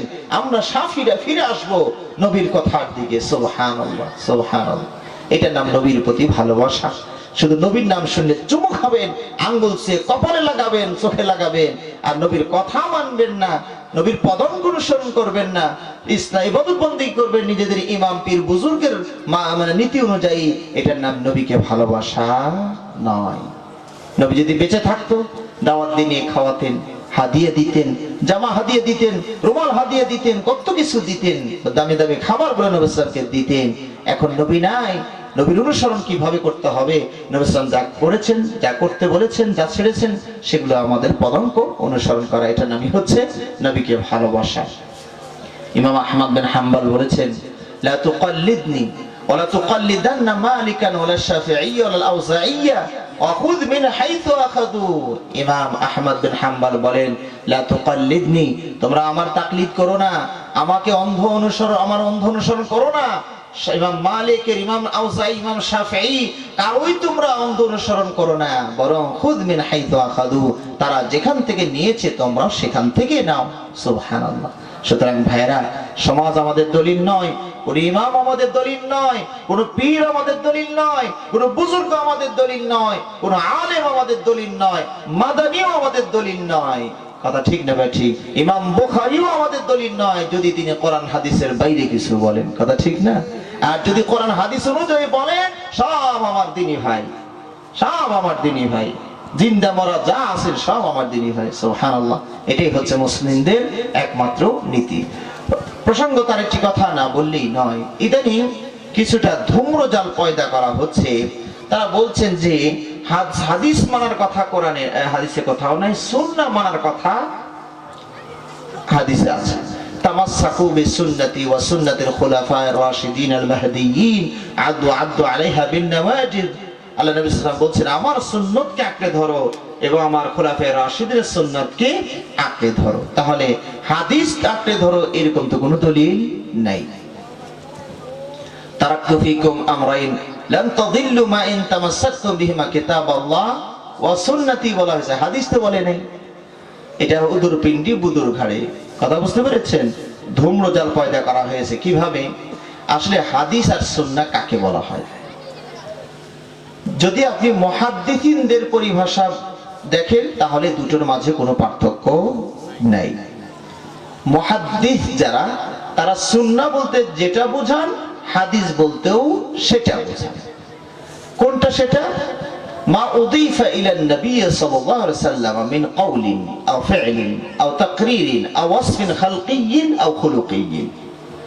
নবী সাল্লাল্লাহু আলাইহি ওয়াসাল্লামের কথা, কর্ম, মৌন সম্মতি, এটাকে স্বীকৃতি বলতে পারেন, সমর্থনও বলতে পারেন। তার নবী সাল্লাল্লাহু আলাইহি ওয়াসাল্লাম যা বলেন, যা করেন, আর তার সামনে কেউ করলে উনি চুপচাপ থাকেন, দেখেন, প্রতিবাদ করেন না, তার সমর্থন দিলেন। তার নবী সাল্লাল্লাহু আলাইহি ওয়াসাল্লামের কথা, কর্ম, মৌন সম্মতি আর তার দৈহিক গুণাবলী, চারিত্রিক গুণাবলী, এগুলোকে কি বলা হয়? হাদিস। আর এটার নামই কি মুহাদ্দিসদের পরিভাষায় সুন্নাহ। তাহলে মুহাদ্দিস যারা, তারা সুন্নাহ বলতে যেটা বুঝান, হাদিস বলতেও সেটাই বুঝান। কথাটা পরিষ্কার হয়েছে? আর ফুকাহা যারা, ফিকহ নিয়ে যারা আলোচনা করেন, মাসলা মাসাইল নিয়ে, তাদের পরিভাষা হলো হাদিস এক জিনিস, সুন্নাহ হলো আর এক জিনিস। কথাটা কি বুঝতে পারছেন আপনারা? তার আগে আর একটা জিনিস আপনাদেরকে বুঝাই। আমি একটা শব্দ বলি, দেখুন, আবার খাবো, এটা কি? এটা বাংলাটা ভাষা, এটা বাক্য। আবার খাবো, দুটা শব্দের সমন্বয়ে একটা বাক্য হয়েছে। মানে কি বলুন তো?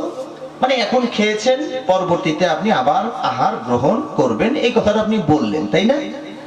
যে এখন তো খেলাম, আবার খাবো ইনশাআল্লাহ। তো আবার খাবো, এটা আমরা কি বুঝলাম? যে লোকটা খানাটা পরবর্তীতে আবার খাবে, এই কথাটা বললো। কিন্তু ঢাকা শহরে একটা হোটেলের নাম হচ্ছে আবার খাবো, এবং ইদানিং একটা সানাসুরের প্যাকেটের গায়ে লেখা আছে, দেখবেন। আসছে নাকি ওই সানাসুরটা আপনাদের এলাকায়? হ্যাঁ, আসে নাই। ঢাকা শহরে আছে আবার খাবো, চানাচুরের নাম কি? আবার খাবো। এখন তিনটা আমি কথা বললাম, দেখেন। আমি একটা আপনাকে বললাম যে আবার খাবো, আমার জন্য একটু খাবার রেখে দিয়ে না, আবার খাবো। আর চানাচুরের নামও আবার খাবো, হোটেলের নামও আবার খাবো, এর সবগুলো কি একই নাকি? চানাচুরওয়ালারা আবার খাবো বলতে চানাচুরকে বুঝবে, আর হোটেলে যদি বলি তাহলে ওরা কি বুঝবে? হোটেল বুঝবে। পরিভাষাটা যার যার তার তার কাছে। আচ্ছা, এখানে আব্দুল্লাহ নামে কে কে আছেন? হাত তুলেন তো দেখি। এই নামটা এখন বিরল হয়ে গেছে, দূরবীন দিয়ে খুঁজতে হবে যে কার নাম আব্দুল্লাহ। কেউ আছেন নাকি আব্দুল্লাহ নামে? নাই, কেউ নাই। আল্লাহু আকবার। আচ্ছা শুনুন, আচ্ছা আব্দুল্লাহ এই নামটা এখনো বাংলাদেশে যদি খোঁজেন কয় হাজার পাওয়া যেতে পারে? এখানে নাই ধরে নিলাম, কিন্তু বাংলাদেশে একাধিক পাওয়া যাবে না? যাবে না? অগণিত পাওয়া যাবে ইনশাআল্লাহ। আব্দুল্লাহ, এই আব্দুল্লাহ ধরুন আমার নাম আব্দুল্লাহ, ধরে নিলাম আব্দুল্লাহ, ওনার নাম আব্দুল্লাহ, ওনার নাম আব্দুল্লাহ। এটা মানে কি? এটা একটা পরিভাষা। আমি যখন জন্মগ্রহণ করলাম তখন আমার একটা দেহ আছে, বডি আছে, এটাকে বোঝানোর জন্য একটা নাম দিতে হবে, তাই না? তো আমার আব্বা আম্মা বললেন কি এই এই এই যে এই যে এই দেহটা এটা আব্দুল্লাহ, এটা নাম রাখলেন। এখন আব্দুল্লাহ বলতে আমার বাপ মা আমাকে বুঝবে, ওনার বাপ মাও ওনাকে বুঝবে। তাহলে আব্দুল্লাহ এটাও নাম, ওনারা রাখছে এই বডিটা বোঝানোর জন্য রাখছে আব্দুল্লাহ, আর ওনার বাপ মা এই বডিটা বোঝানোর জন্য রাখছে হলো আব্দুল্লাহ। এখন যদি সবগুলো একাকার করে দেন তা তো সমস্যা, কারণ ওনার বাবার নিয়ত হলো ওই বডিটা আব্দুল্লাহ, আমার বাবার নিয়ত হলো এই বডিটা আব্দুল্লাহ, ওনার বাবার নিয়ত হলো এই বডিটা আব্দুল্লাহ। তো সব যদি এক করে ফেলেন তাহলে তো সমস্যা হয়ে যাবে। পরিভাষাটা বুঝলেন কিনা? হ্যাঁ, পরিভাষাটা বুঝতে হবে। ধরুন প্রিন্সিপাল যে মাদ্রাসার এক একজন প্রিন্সিপাল থাকেন। এখন যদি কেউ বলেন যে প্রিন্সিপাল সাহেব আসছেন, কে বুঝবেন কারে? আপনাদের এলাকার যিনি কলেজের প্রিন্সিপাল উনি আসছেন, এটি তো বুঝবেন। নাকি বরগুনার প্রিন্সিপাল আসছে এটা বুঝবেন? তাহলে উনিও প্রিন্সিপাল ওই এলাকার জন্য, উনি প্রিন্সিপাল এই এলাকার জন্য। হ্যাঁ, তো এই জিনিসগুলো হলো পরিভাষা। পরিভাষা যে যেমন করে ব্যবহার করে তেমনই মেনে নিতে হয়, এখানে মাথা ঘামানো যায় না। আমার কথা কি বুঝলেন আপনারা? এখন মুহাদ্দিসিনে কেরাম যখন সুন্নাহ হাদিস ব্যবহার করেছেন, তারা দুটো মিলে একটা জিনিসকেই বুঝিয়েছেন, সেটা হলো নবী সাল্লাল্লাহু আলাইহি ওয়াসাল্লামের কথা, কর্ম, মৌন সম্মতি। আর ফুকাহারা যখন হাদিস আর সুন্নাহ ব্যবহার করেছেন, দুটো দুই খাতে ব্যবহার করেছেন। কোনটা? হাদিস বলতে বোঝায় মুহাদ্দিসিনদের কাছে যেটা হাদিস আর সুন্নাহ, যেটা ফুকাহাদের কাছে ওটা আসলে হাদিস। বুঝতে পেরেছেন? আর সুন্নাহ বলতে ফুকাহারা কোনটা বোঝান? ইসলামের 5টা বিধান আছে। দেখুন, একটা হলো ফরজ, এর বিপরীতে আসবে ওইটা ওয়াজিব বলা হয়, ওয়াজিব। এর বিপরীতে আসবে হলো হারাম, খেয়াল করছেন তো? এরপরে আসবে সুন্নাহ, এর বিপরীতে আসবে মাকরুহ, মাঝখানেটা থাকবে জায়েজ বা মুবাহ। কয়টা বিধান হলো? ইসলামের বিধান কয়টা? 5টা। সুন্নাহর মোকাবেলায় আসে কি? মাকরুহ। তাহলে সুন্নাহ বলতে কোনটা বোঝায়?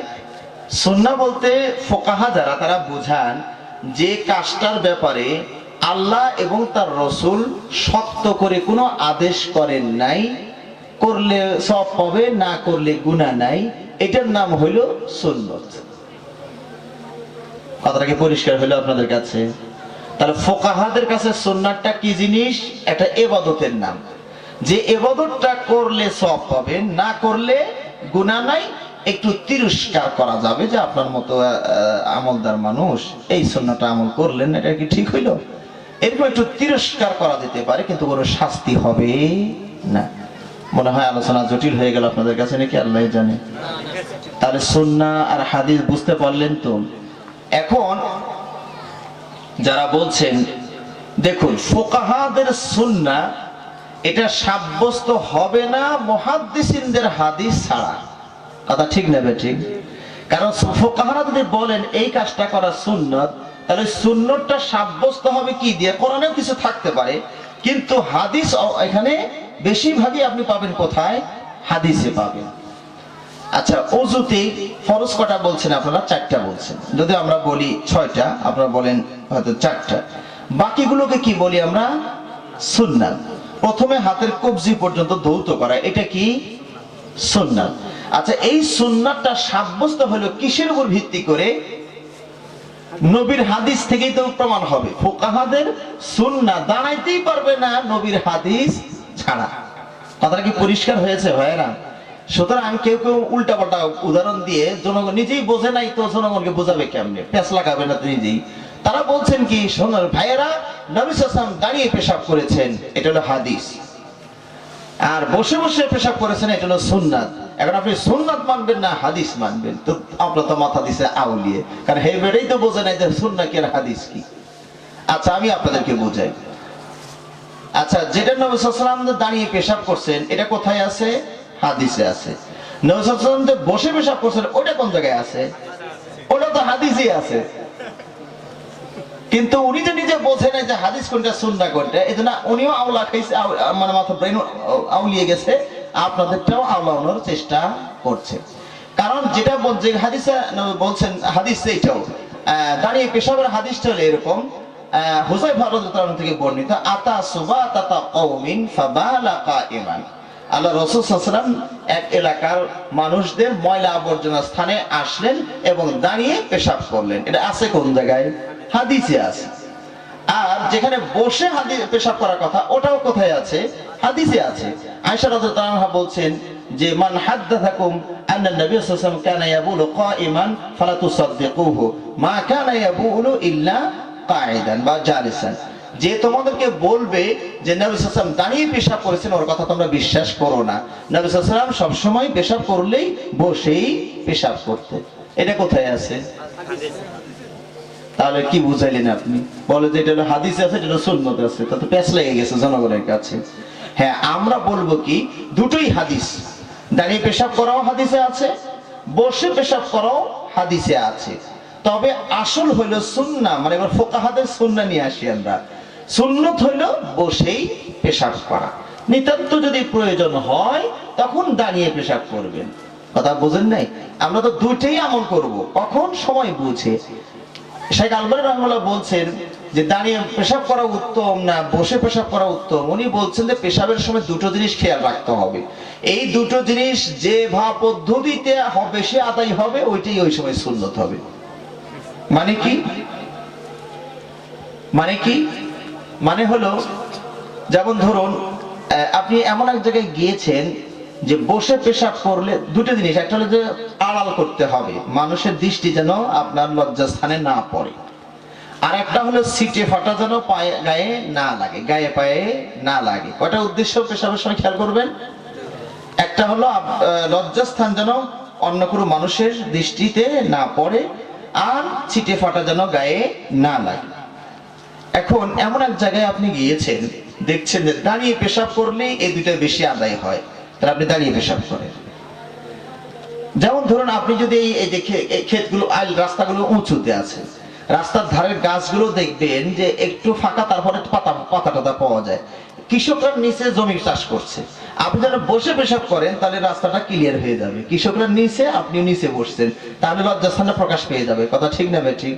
কিন্তু যদি দাঁড়িয়ে পেশাব করেন, তাহলে এখানে যে ঝোড় ঝাপটা গুলো আছে, ওটা একটু উপরের দিকে আছে, তাহলে ওইটা আপনার লজ্জাস্থানকে আড়াল করবে। আপনি তাহলে এখানে দাঁড়িয়ে পেশাব করবেন। আমার কথা কি বুঝতে পেরেছেন? উদ্দেশ্য যেন না দেখে। আবার দেখুন, বসে পেশাব করলে সিটে ফাটা ব্যাক করে পায়ে লাগে, এরকম গড়েনের দিকে পেশাব করছেন, এখানে বসে পেশাব করছেন।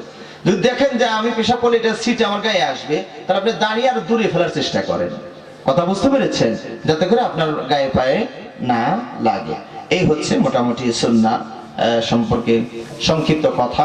তো আসলে আমরা যেটা বলেছি, আপনার জীবনের প্রত্যেকটা আমলকে যাচাই বাছাই করে নেবেন কিসের মাধ্যমে? সুন্নাতের মাধ্যমে। এই যে আপনাদের প্রতিষ্ঠানগুলো হয়েছে, বাংলাদেশে এই ধরনের প্রতিষ্ঠানের অভাব তো নাই, আছে কওমি মাদ্রাসা, হেফজখানা অসংখ্য অগণিত আল্লাহর রহমতে আছে। তারপরও আপনারা প্রচেষ্টা চালিয়ে ব্যতিক্রম ধর্মী একটা প্রতিষ্ঠান করার চেষ্টা করছেন। কেন? এখানে সুন্নতের গুরুত্বটা বেশি দেওয়া হবে। এটা কোন সুন্নাত? মুহাদ্দিসিনদের সুন্নাতকেও গুরুত্ব দেওয়া হবে, ফুকাহাদের সুন্নাহকেও এখানে গুরুত্ব দেওয়া হবে, সমান তালে গুরুত্ব দেওয়া হয়। এই যে প্রতিষ্ঠানগুলো আপনাদের এই বলা যায় কক্সবাজারের ভিতরে একটা একক একটা প্রতিষ্ঠান বলা যায় নাকি বলেন? হ্যাঁ, এইভাবে পুরাপুরি 100 মেলে চলার চেষ্টা করা, আরো দুই একটা প্রতিষ্ঠান আছেন, ভাইয়েরা চেষ্টা করছেন, কিন্তু সেখানে পুরোপুরি সুন্নাহকে আমল করা সম্ভব হচ্ছে না। কিছু করা যাচ্ছে, কিছু করা যাচ্ছে না। আমার যতটুকু আমি তথ্য নিয়ে জেনেছি যে আপনাদের একমাত্র এই প্রতিষ্ঠানটাই, সেখানে চেষ্টা করা হচ্ছে শতভাগ সুন্নাহ অনুযায়ী আমল করার। আজকে এই প্রতিষ্ঠানটা অনেক কষ্টে আছে। আমি জানি না আপনারা খোঁজ খবর নেন কিনা, আমাদের সাথে কিছুটা ভাইরা শেয়ার করেছেন। শিক্ষকদের বেতন দেওয়ার মতো ব্যবস্থা নাই, এই নানা ধরনের জটিলতা এখানে আছে। যেহেতু আপনারা আশপাশে যারা আছেন অনেকে প্রতিকূল পরিবেশ, যারা এই প্রতিষ্ঠানের কদর বোঝেননি, তারা হয়তো এখানকার জায়গাও নিতে চাচ্ছেন না, সহযোগিতাও তেমন করছেন না। সেখানে ভাইয়েরা আপনারা দূর দূরান্তে যেখানে যেইভাবেই থাকুন না কেন, আমি মনে করি প্রতিষ্ঠানটাকে বেঁচে রাখা, ধরে রাখা আপনাদের উপরে যেন একটা আবশ্যক, একটা ফরজের মতোই হয়ে গিয়েছে। কারণ কি, এলেম যদি আপনার রক্ষা না হয়, আপনার ঈমান আমল কিচ্ছু রক্ষা হবে না। এই জন্য যে চারটা জিনিস যে আপনাকে আমাকে জানা আবশ্যক, তার প্রথম নম্বর হলো এলেম, এলেম অর্জন করা। আর এলেমটাও সহি এলেম হওয়া লাগবে। সুতরাং আমি আপনাদের কাছে উদাত্ত আহ্বান জানাবো, এই প্রতিষ্ঠানটা একদিক থেকে আপনাদের ছেলে মেয়েদেরকে আপনারা এখানে দিবেন, পড়াবেন। আমি বিভিন্ন জায়গায় আলোচনায় কথাগুলো বোঝানোর চেষ্টা করেছি। কোরআনের উপরে যখন আলোচনা করি তখন এই পয়েন্টগুলো আমরা কথাগুলো বলি, যে আপনি চিন্তা করে দেখুন দুনিয়াবী শিক্ষার সাথে মাদ্রাসার শিক্ষা, বিশেষ করে হেফজের শিক্ষা একটু কম্পেয়ার করে দেখুন যে কে লাভবান হচ্ছে। এখানে যদি একজন ছেলে হেফজ করে, সর্বোচ্চ সেখানে 3টা বছর লাগতে পারে। কয় বছর? 3 বছর লাগবে। কেউ 1 বছরে করে ফেলে, কেউ 2 বছর, সর্বোচ্চ আমরা ধরেছি 3 বছরে সে হাফেজ হবে। একটা ছেলে যখন হাফেজ হয়ে গেল, তার দুনিয়ার ফায়দাটা কি আর আখিরাতের ফায়দাটা কি খেয়াল করে দেখুন। এই ছেলেটা হেফজ শেষ করার সাথে সাথেই সে কোন এক মসজিদের ইমাম হওয়ার যোগ্যতা অর্জন করে ফেললো। কথা ঠিক না ঠিক? তার যত বাংলাদেশে ইমামতির পোস্ট আছে, সেই পোস্টে সে দরখাস্ত করতে সক্ষম। হয়তো বলবেন ও তো বয়সই হয় নাই। কে বলছে বয়স হয় নাই? বয়সের সাথে ইমামতির সম্পর্কটা কম, কোরআনের সাথে ইমামতির সম্পর্কটা হলো বেশি। সাহাবী আমর ইবনে সালামা রাদিয়াল্লাহু তাআলা আনহু তিনি বলছেন, আমার এলাকার ইমামতি আমি করতাম, তখন আমার বয়স হলো 6 বছর বা 7 বছর। পিছনে রাঘব বয়াল সব বড় বড় সাহাবারা তার পিছনে ইক্তেদা করতেন। কেন? তার কাছে কোরআন বেশি ছিল, অন্যদের কাছে এতটুকু ছিল না। তাহলে বয়স কম আর বেশি এটা বিচার্য নয়, কোরআন কার কাছে কম আর বেশি এটা হলো ইমামতি হওয়া না হওয়ার মানদণ্ড। সুতরাং এই হাদিসের আলোকে এই ছোট্ট ছেলেটা 6-7 বছর থেকে 10 বছর তার বয়স হয়ে গিয়েছে, কোরআন মুখস্থ করার কারণে সে প্রত্যেকটা মসজিদের ইমামতির যোগ্যতা সে অর্জন করেছে। আলহামদুলিল্লাহ। এরপরে দেখুন যত হেফজ মাদ্রাসা আছে সবগুলো মাদ্রাসাতে সে দরখাস্ত করার যোগ্যতা অর্জন করেছে। এমনকি সে যদি অন্ধ হয়, প্রতিবন্ধী হয়, তারপরও তার যোগ্যতা আছে ওই প্রতিষ্ঠানে চাকরি করার। কথা ঠিক না ঠিক? শুধুমাত্র ভাইরা কোরআনের কারণে অন্ধদের মর্যাদাটা দেখুন। আজকে আমি দেখেছি যারা কোরআনের হাফেজ বা হাফেজা অন্ধ, তাদেরকে ছাত্ররা যে সেবা দেয়, চক্ষুওয়ালা ওস্তাদদেরকে অত সেবা দেয় না। এদের কাপড়টা পর্যন্ত ধুয়ে দিচ্ছে, টয়লেটে বাথরুমে নিয়ে যাচ্ছে, নিয়ে আসতেছে। হ্যাঁ, অন্ধ প্রতিবন্ধী। এই অন্ধ প্রতিবন্ধীকে বিশ্বের কোন অফিস আপনাকে চাকরি দিবে না। ওকে চাকরি দিলে ওর সাথে আরেকজনকে চাকরি দেওয়া লাগবে। ডবল চাকরি কে দিতে চায় কোন তো দেখি? কিন্তু কোরআনের মর্যাদা দেখুন, একজন অন্ধ হাফেজ তাকেও হেফজ করার চাকরি তিনি করতে পারেন। এই যোগ্যতা তার হয়ে গেল, কোরআনের কারণে হয়ে গেল। এই ছেলেটা যদি দুনিয়ার কোন সুযোগ সুবিধা পেল না, ধরে নিলাম হেফজ শেষ করার সাথে সাথেই তিনি মারা গেলেন, তাহলে আখিরাতে তিনি কোথায় থাকবেন? সুবহানাল্লাহ। কিয়ামতের ময়দানে এই হাফেজের কোরআনকে আল্লাহ রাব্বুল আলামিন বিশাল বড় সম্মান দিবেন। তিনি বলবেন, ইকরা ওয়ারতাকি ওয়ারাতিল কামা কুনতা তুরাতিলু ফিদ দুনিয়া ফাইন্না মানজিলাতাকা ইনদা আখির আয়াতিন তাকরাউহা। ও হাফেজে কোরআন, একটা করে আয়াত পড়তে থাকো আর জান্নাতের এক একটা তলা পার হতে থাকো। সুবহানাল্লাহ। তড়িঘড়ি করো না, দ্রুত পড়ো না, ধীর স্থির ভাবেই পড়ো। যেভাবে তুমি দুনিয়াতে তার দিলের সাথে পড়তে, ওইভাবে ধীর স্থির ভাবে পড়ো। তোমার সর্বশেষ চাকরি হবে ওই তলায়, তোমার আয়াতের চালান শেষ হবে যে তলায়। সুবহানাল্লাহ। কোরআন কোরআনের আয়াত সংখ্যা কত ভাইরা? 6,236। আলহামদুলিল্লাহ। কিন্তু সমাজে চালু আছে 6,666। কথা বুঝতে পেরেছেন? বিশুদ্ধ মত হলো যেটা কোরআনে আয়াত সংখ্যা আসলে যেটা আছে সেটা হলো 6,236টি। তাহলে একজন হাফেজ কোরআন কত তলায় গেল কোন তো দেখি? 6,236 তলায়। আর যত উপরে যাবে আল্লাহর কাছাকাছি চলে যাবে, মান সম্মান তার তত বাড়তে থাকবে। এবার আমরা দুনিয়াটা বোঝার চেষ্টা করি। প্রাইমারি সেকশন পর্যন্ত, সমাপনী পরীক্ষা দেওয়া পর্যন্ত একটা জেনারেল শিক্ষিত ছেলেকে পড়াশোনা করতে হয় প্রায় 8টা বছর। প্লে, নার্সারি, কেজি 3 বছর গেল, খেলাধুলার মধ্যেই গেল। এরপরে 1 থেকে 5 পর্যন্ত পাশ করতে আরো 5টা কত লাগে? 5টা বছর লাগে। মোট কত বছর হলে বলুন তো? 8 বছর। 8 বছর পড়াশোনা করে গিয়ে একটা সার্টিফিকেট সে পেয়ে গেল, সরকার থেকে একটা সার্টিফিকেট তাকে দেওয়া হলো, সমাপনী সার্টিফিকেট। এই সার্টিফিকেট দিয়ে বাংলাদেশের সচিবালয়ে দরখাস্ত করা যাবে তো আশা করি, নাকি? কোন পদে দেওয়া যাবে? কোন একটা পদ নাই যে সমাপনী সার্টিফিকেটটাকে শো করা যায়, এমন একটা পদও নেই। কথা বুঝতে পেরেছেন? তার এই সার্টিফিকেটের দাম কি হলো? এই সার্টিফিকেট তো এই ছেলেটাকে কিচ্ছু দিল না, বরং সার্টিফিকেট ছেলের কাছ থেকে নিবে। কি নিবে? নিরাপত্তা নিবে। আমার উল্লু পোকা রুই পোকা খাইলো কিনা তুই দেখিস একটু। কথাটা ঠিক নেবে? ঠিক। তাহলে এই সার্টিফিকেট দিয়ে কিচ্ছু লাভ হলো না। অথচ আপনি হিসাব করে দেখুন, এই মাদ্রাসাগুলো পড়তে গিয়ে আমার 500 টাকাও খরচ হয় না পড়াশোনার উপর। আমাদের ফ্রিও আছে কোন জায়গায়, 500 যদি খরচ হয় 3 বছর 3 বারং 36 অর্ধেক 18,000।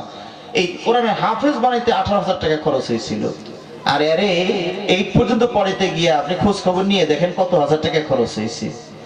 গড়ে যদি প্রতি মাসে 1,000 টাকাও গড়ে খরচ যায় প্রাইভেট খাতা পত্র ইত্যাদি, কারণ প্লে, নার্সারি, কিন্ডার গার্ডেন গুলোতে ছেলের ওজন যদি 12 কেজি হয় তো বইয়ের ওজনই 14 কেজি 20 কেজি। কথা তাই না? কেন? খাতাই হলো 2 রকমের খাতা, সি ওয়ার্ক আর একটা হলো হোমওয়ার্ক। হ্যাঁ, এটা ক্লাস ওয়ার্ক আর CW HW। ক্লাসে লিখবে ওটা খাতা আলাদা, এটা 12টা আছে। আবার এখানে লিখে নিয়ে গিয়ে বাড়িতে আবার ফ্রেশ করবো, খাতা আলাদা। তো খাতা বিক্রি করতে তো চালানপাতি স্কুলের ব্যয় যা হয় উঠে আসে, তারপর তো বই বেচা তো আছে, বেতন তো আছে, যাকগে। তা আমি হিসাব করে দেখেছি যদি 1,000 টাকা করে খরচ হয় তাহলে এই প্রাইমারি পর্যন্ত শেষ করতে আপনার 1 লক্ষ টাকার মতো খরচ হয়েছে শুধু চিকিৎসা খাতে, পড়া খাতে। চিকিৎসা খানা ওটা তো সবারই আছে, ওটা আলাদা ধরলাম না। 1 লাখ টাকা খরচ করে এই ছেলেটার দুনিয়ার আপনি কিচ্ছুই পেলেন না। এই ছেলেটা যদি এই মুহূর্তে মারা যায়, পরকালে কোথায় যাবে কন্ত দেখি? কোনো ফলাফল নেই, জিরো। সুতরাং ভাইরা, ব্রেনটাকে আরো সতেজ করুন। আপনার ছেলে যদি হাফেজ কোরআন হয়, সে কি ডাক্তার হতে পারবে না? কোরআন কি তাকে ডাক্তার হতে মানা করে? কি বলে? মানা করে? কোরআন তো মানা করে না। ভালো, বরং একজন ইমানদার ডাক্তারের এখন খুব দরকার, নাহলে সব ডাকাত হয়ে আছে, চাকু নিয়ে বসে থাকে সব কটা। সিজার ছাড়া একটাও দুনিয়া তার বের হচ্ছে না। কথা ঠিক না ঠিক? কারণ কি? নরমালে হলে 1,000 টাকা, আর কেটে বের করলি 40,000 টাকা। নগদ 39,000 টাকা লস করে কোন ডাক্তারে? এখন যেটাই আসে তাড়াতাড়ি সিদ্ধান্ত নেন, ছেলে মলের মধ্যে হাবুডুবু খাচ্ছে, মরে যাওয়া ভাব, তাড়াতাড়ি সিদ্ধান্ত নেন, কিন্তু আমরা কিন্তু রিস্ক নেব না। এখন কি বাবার মাথা আগুন ধরে গেছে, মা শাশুড়ি সবাই গেল, তুই তাড়াতাড়ি স্বাক্ষর করে দিলেন, এবার সিজার করলো। তো সিজারে কি রিস্ক নিছে নাকি? নরমালে আমরা রিস্ক নিব না, মরে গেলেও যেতে পারে, বাঁচলেও বাঁচতে পারে, মাও মরতে পারে, বাবুও মরতে পারে, দুজনে মরতে পারে, দুজন বাঁচতে পারে, এখানে রিস্ক নিব না। সিজার করার সময় কি রিস্ক নিছে নাকি? স্বাক্ষর করে নিছে, মরে গেলেও আমি দায়ী না, বাঁচলেও আমি দায়ী না। তো সিজারও রিস্ক নেয় নাই, নরমালে তো আগে থেকেই নিব না বলেই দিছে। সিজারও কিন্তু নেয় নাই, স্বাক্ষর করে নিছে, মরে গেলে কিন্তু আমরা দায়ী না। কথা বুঝতে পেরেছেন? তবে একটা রিস্ক নিয়েছে, সেটা হলো 39,000 বা 40,000 টাকা রিস্কটা নিয়েছে। এইটা মিস নাই, এটা আমরা পাচ্ছি, এইটা রিস্কটা নিয়েছে শুধু। বুঝতে পেরেছেন? অথচ এই যে হলিউডের বলিউডের নায়িকা গায়িকা যেগুলো ড্যান্স দেয়, ওরা যদি গর্ভবতী হয়ে হাসপাতালে ভর্তি হয়, হাজারো ভাগ শতভাগ চেষ্টা করা হয় এটা নরমালি আনতে হবে। কেন? কেটে বের করলে নাচতে পারবে না, আর নাচা বন্ধ। তারা যেটা নরমালি কেমনে আনা যায় সে চেষ্টা করে। আর এই গরিব মানুষের মেয়েটারে পেটটা কেটে দিয়ে পঙ্গু বানায় দিলেন যে 5 কেজি ওজনের আর উঠান যাবে না, এনারা বসে বসে জামাই খালি খাওয়াবে। বুঝতে পেরেছেন? এই জন্য ডাক্তার দিনদার হওয়া দরকার ছিল। কোরআনের হাফেজ হওয়ার পরে যে ডাক্তার হয়, কিছুটা দিনই শিক্ষা পাওয়ার পরে যদি ডাক্তার হয়, আশা করা যায় তার কাছ থেকে এইরকম অস্বাভাবিক কোনো আচরণ পাওয়া যাবে না। সুতরাং ভাইরা, আমরা সিদ্ধান্ত নেই আমাদের ছেলে মেয়েদেরকে কমপক্ষে হাফেজে কোরআন ক্লাস 8, 9, 10 পর্যন্ত আমরা মাদ্রাসায় পড়াই। তারপরে ইচ্ছা করলে আপনি তাকে ডাক্তারি লাইনে দেন বা অন্য জেনারেল লাইনে দিয়ে অন্যান্য সুযোগ সুবিধাও নিতে পারেন। ছেলেটার ইহকালও সমৃদ্ধশালী হবে, পরকালও সমৃদ্ধশালী হবে। সম্মানিত ভাইরা, এই মাদ্রাসাতে আমি মনে করি আপনারা দূর দূরান্তে যে যেখানেই থাকুন না কেন, দেখেছেন আপনারা মানুষ কয়জন এখানে? সবকটা মানুষ আমার মনে হয় দূর থেকে এসেছেন। এই গ্রামের কে কে আছেন হাত তুলে তো দেখি। আলহামদুলিল্লাহ, এই যে 2-3 বান্দা, আল্লাহ বান্দাকে আল্লাহ কবুল করছেন, আলহামদুলিল্লাহ। আর সব আসছেন আপনারা দূর থেকে। তাহলে এই গ্রামে ধরনের 3টা লোককে এই প্রতিষ্ঠানকে একটু ভালোবাসেন, তাই তারা হয়তো এসেছেন, কথা তাই না? বাকিরা এখনো এটার কদর বুঝতে পারেননি। যেদিন বুঝবেন সেদিন হয়তো আপনাদের সহযোগিতা কম হলেও চলবে, কিন্তু যে ততদিন এরা বুঝবে না এই প্রতিষ্ঠানের কদর, ততদিন আপনাদেরকে এগিয়ে আসতে হবে। আমার মিরপুরের প্রতিষ্ঠান, আমরা যেখানে বসবাস করি, ঠিক একই অবস্থা ছিল এক সময়। 1-2 জন আমাদের সহি আকীদার ছিলেন, আর সবই প্রতিকূল। ইট ফাটকাল পর্যন্ত আমাদের বাড়িতে মাদ্রাসায় এসেছে, দেশীয় অস্ত্র নিয়ে হামলা টামলাও হয়েছে।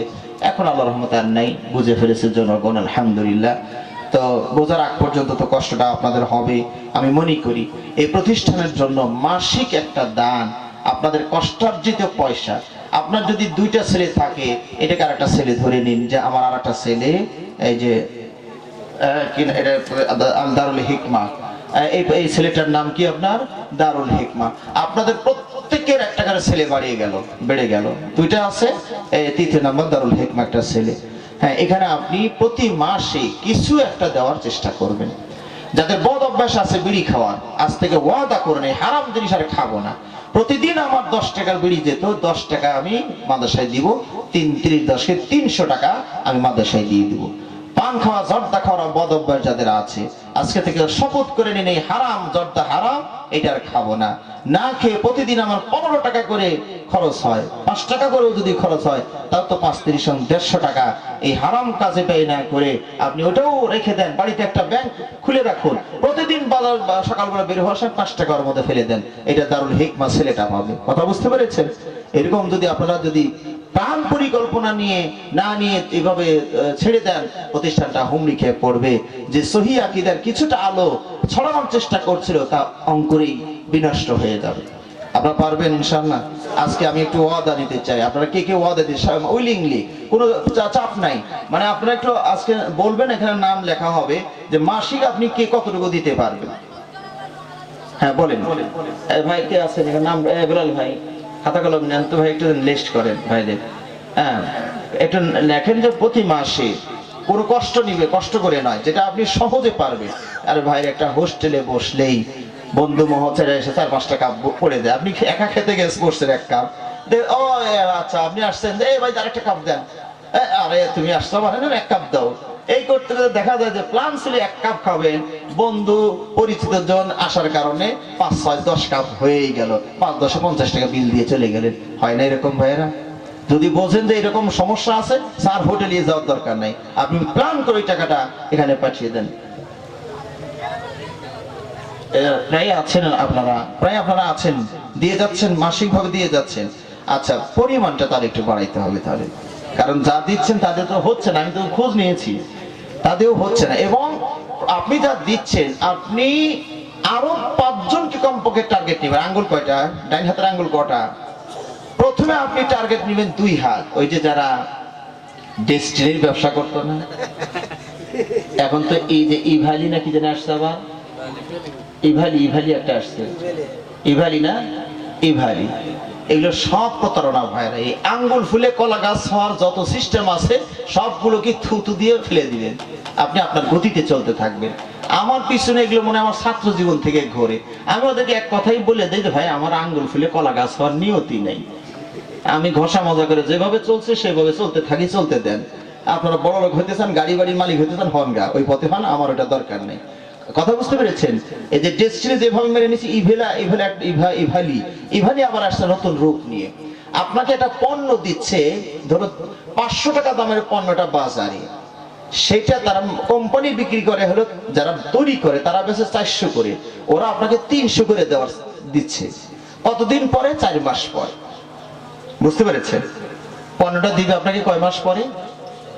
4 মাস পরে।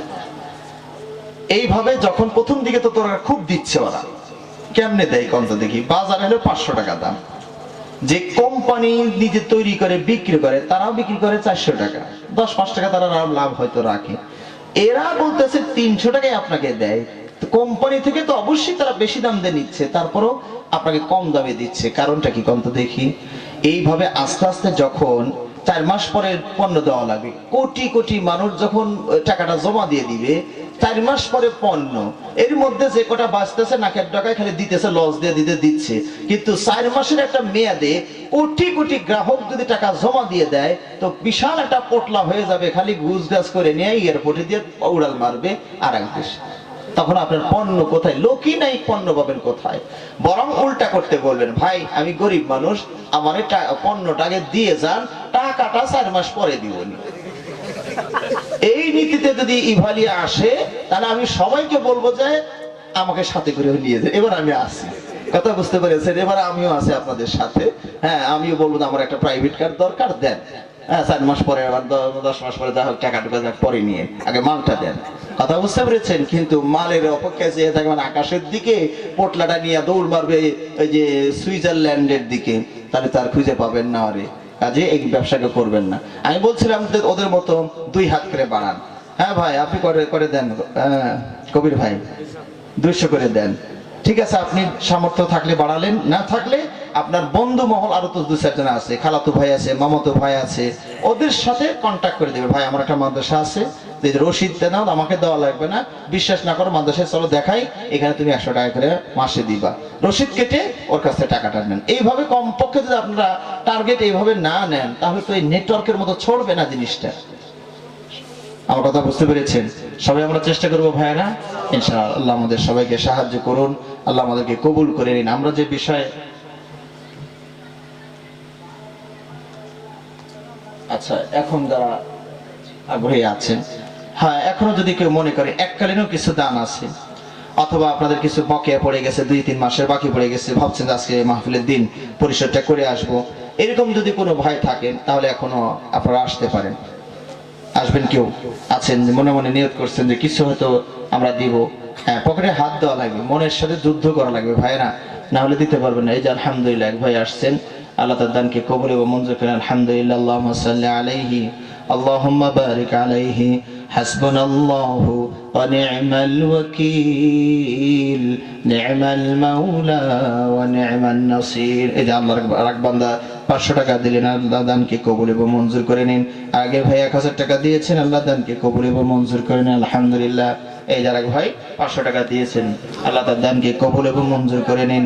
আসমানি বালা আসমানে, জমিনি বালা জমিনে ফেরত নিয়ে নিন। আল্লাহু আকবার।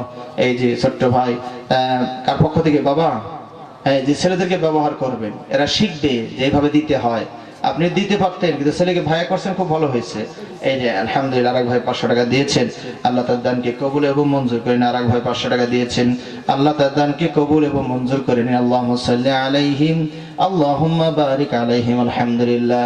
ربنا آتنا في الدنيا حسنة وفي الآخرة حسنة وقنا عذاب النار। الحمد لله। اللهم صل عليهم। আলহামদুলিল্লাহ। আরেক ভাই 1000 টাকা দিয়েছেন, আরেক ভাই 100 টাকা দিয়েছেন। আসেন ভাইরা, যুবক ভাইরা আসেন।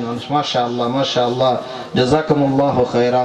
اللهم صل عليهم، اللهم بارك عليهم، حسبنا الله ونعم الوكيل، نعم المولى ونعم النصير। অনদীর একুল ভাঙ্গে অকুল গড়ে, এই তো নদীর খেলা, সকাল বেলার ধনীর তুই ফকির সন্ধ্যা বেলা। আল্লাহ মোদের তুমি কবুল করো, সকল গুনাহ খাতা মাফ করো, মনের কালিমা দূর করো, জীবনটাকে পবিত্র করো। আমিন।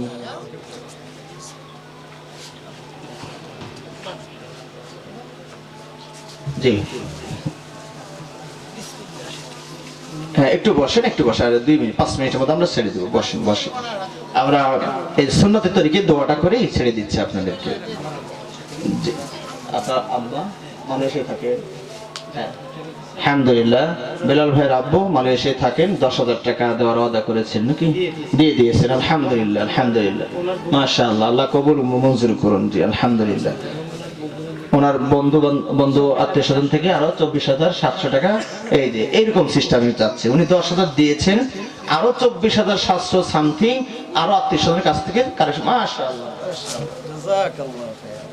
বারাকাল্লাহু ফিক, আলহামদুলিল্লাহ। আল্লাহ ছোট্ট বাচ্চাকে আল্লাহ কবুল করে নিন, তার বাবাকে আল্লাহ সুখী রাখুন, মাকে আল্লাহ সুখী রাখুন, আল্লাহ তাকে নেক সন্তান হিসেবে কবুল করে নিন, আমিন। তো ভাইরা, এভাবেই আর কি প্রতিষ্ঠানটা চলবে ইনশাআল্লাহ। তো আমরা দোয়া করি সুন্নতের তরিকায়, আল্লাহ রাব্বুল আলামিন। হ্যাঁ, জি জি, যারা আমাদের এই প্রতিষ্ঠানে সহযোগিতা করছেন দেশে এবং বিদেশে, বিশেষ করে মালয়েশিয়া যে ভাইরা আছেন, আমি তাদেরকে, আমার এই যে ভিডিও হচ্ছে হয়তোবা তারা দেখছেন বা দেখবেন, তাদের প্রতি আমরা উদাত্ত আহ্বান জানাই। বিশেষ করে সৌদি আরবে যারা আছেন, আমাদের দিনী ভাইরা আছেন, আরো অন্যান্য দেশে আছেন, কাতারে আছেন, কুয়েতে আছেন, বাহরাইনে আছেন, ইরাকে আছেন, এক কথায় অত্র এলাকার যে সকল দিনী ভাইরা আছেন, তাদেরকে উদাত্ত আহ্বান জানাচ্ছি প্রতিষ্ঠানের দিকে একটু নজর দিতে। আল্লাহর কাছে দোয়া করবেন, আল্লাহ যেন এই প্রতিষ্ঠানকে টিকিয়ে রাখেন। পাশাপাশি আপনাদের সামর্থ্য অনুযায়ী এখানে বিকাশ নাম্বারটা নিয়ে নেবেন, প্রয়োজন হলে ব্যাংক অ্যাকাউন্ট নাম্বারটা নিয়ে একটু সহযোগিতার হাত বাড়াবেন, যাতে করে এই প্রতিষ্ঠানটা কিয়ামত পর্যন্ত আল্লাহ কবুল এবং মঞ্জুর করে নেন, আমিন। সম্মানিত ভাইরা, আমরা আল্লাহর কাছে দোয়া করছি, আল্লাহ, আমরা অভাবী মানুষ, দুঃখী মানুষ, গরিব মানুষ, আমাদের আমলটুকু আল্লাহ কবুল এবং মঞ্জুর করে নিন। আমরা যত সামান্য আমল বা দান যাই করি, আল্লাহ আমাদের এই দানটুকু আল্লাহ কবুল করে নিন বলে আমিন। আল্লাহ এই মাহফিলের আয়োজন যারা করেছেন, এই প্রতিষ্ঠান যারা করেছেন, যারা জায়গা দিয়েছেন এবং আজও পর্যন্ত শিক্ষকরা শ্রম দিয়ে যাচ্ছেন, আল্লাহ এই মাহফিল যারা করলেন, প্রতিষ্ঠান যারা করলেন, আমরা যারা সহযোগিতা করছি, আল্লাহ আমাদের প্রত্যেককে কবুল এবং মঞ্জুর করে নিন। আল্লাহ আমাদের মাঝে অনেকে অসুস্থ আছেন, মেহেরবানি করে সুস্থ করে দিন। আল্লাহ আমাদের মাঝে অনেকে অভাবী আছেন, অভাব দূর করে দিন। বিশেষ করে প্রবাসী ভাইরা যেভাবে সহায়তা করছেন, আল্লাহ তাদেরকে আরো বেশি বেশি সহায়তা করার তৌফিক দান করুন। এবং অন্যান্য দেশে করোনার উৎপাত আরো বেশি, আমাদের বিদেশি ভাইরা অনেক আতঙ্কের ভিতরে আছেন, আমরা তাদের জন্য দোয়া করি, আল্লাহ আমাদের সেই ভাইদেরকে আল্লাহ হেফাজতে রাখুন। আল্লাহ যাদের মাঝে দিনের মহব্বত আছে, ভালোবাসা আছে, তাদেরকে দুরারোগ হতে, ব্যাধি হতে আল্লাহ হেফাজতে রাখুন, আমিন। আল্লাহ আমাদের আত্মীয় স্বজন অন্ধকার কবরে শুয়ে আছেন, আল্লাহ তাদেরকেও ক্ষমা করে জান্নাতবাসী করুন, আমিন। আমাদের মা বোনরাও আমাদের সাথে দূরে পর্দার অন্তরাল থেকে ওয়াজ শুনছেন, কথাগুলো শুনছেন, তাদের প্রতি আমার উদাত্ত আহ্বান হচ্ছে, আপনারা আপনাদের সাধ্য অনুযায়ী দানটা করতে থাকুন। এবং তারা যে শ্রম দিয়ে, মেধা দিয়ে যতটুকু সামর্থ্য দান করেছেন, করে যাচ্ছেন, আল্লাহ তাদেরকে কবুল এবং মঞ্জুর করে নিন। 5 ওয়াক্ত সালাত জামাতের সাথে পড়ার তৌফিক দান করুন, আমিন। সর্বোপরি আল্লাহ আমাদের জীবনের সমস্ত গুনাহ খাতা, জানা অজানা, শিরিক, বিদআত ইত্যাদি ইত্যাদি যত গুনাহ আছে, আল্লাহ আমাদের সব গুনাহগুলো মাফ করে দিন এবং ভবিষ্যৎ জীবনকে সুন্নতের আলোকে গড়ার তৌফিক দান করুন, আমিন। ওয়া আখির দাওয়ানা আলহামদুলিল্লাহি রাব্বিল আলামিন। মজলিস শেষের দোয়াটা আমরা সবাই বলি, সুবহানাকাল্লাহুম্মা ওয়া বিহামদিকা আশহাদু আল্লা ইলাহা ইল্লা আনতা আস্তাগফিরুকা ওয়া আতুবু ইলাইক। আসসালামু আলাইকুম ওয়া রাহমাতুল্লাহি ওয়া বারাকাতুহু।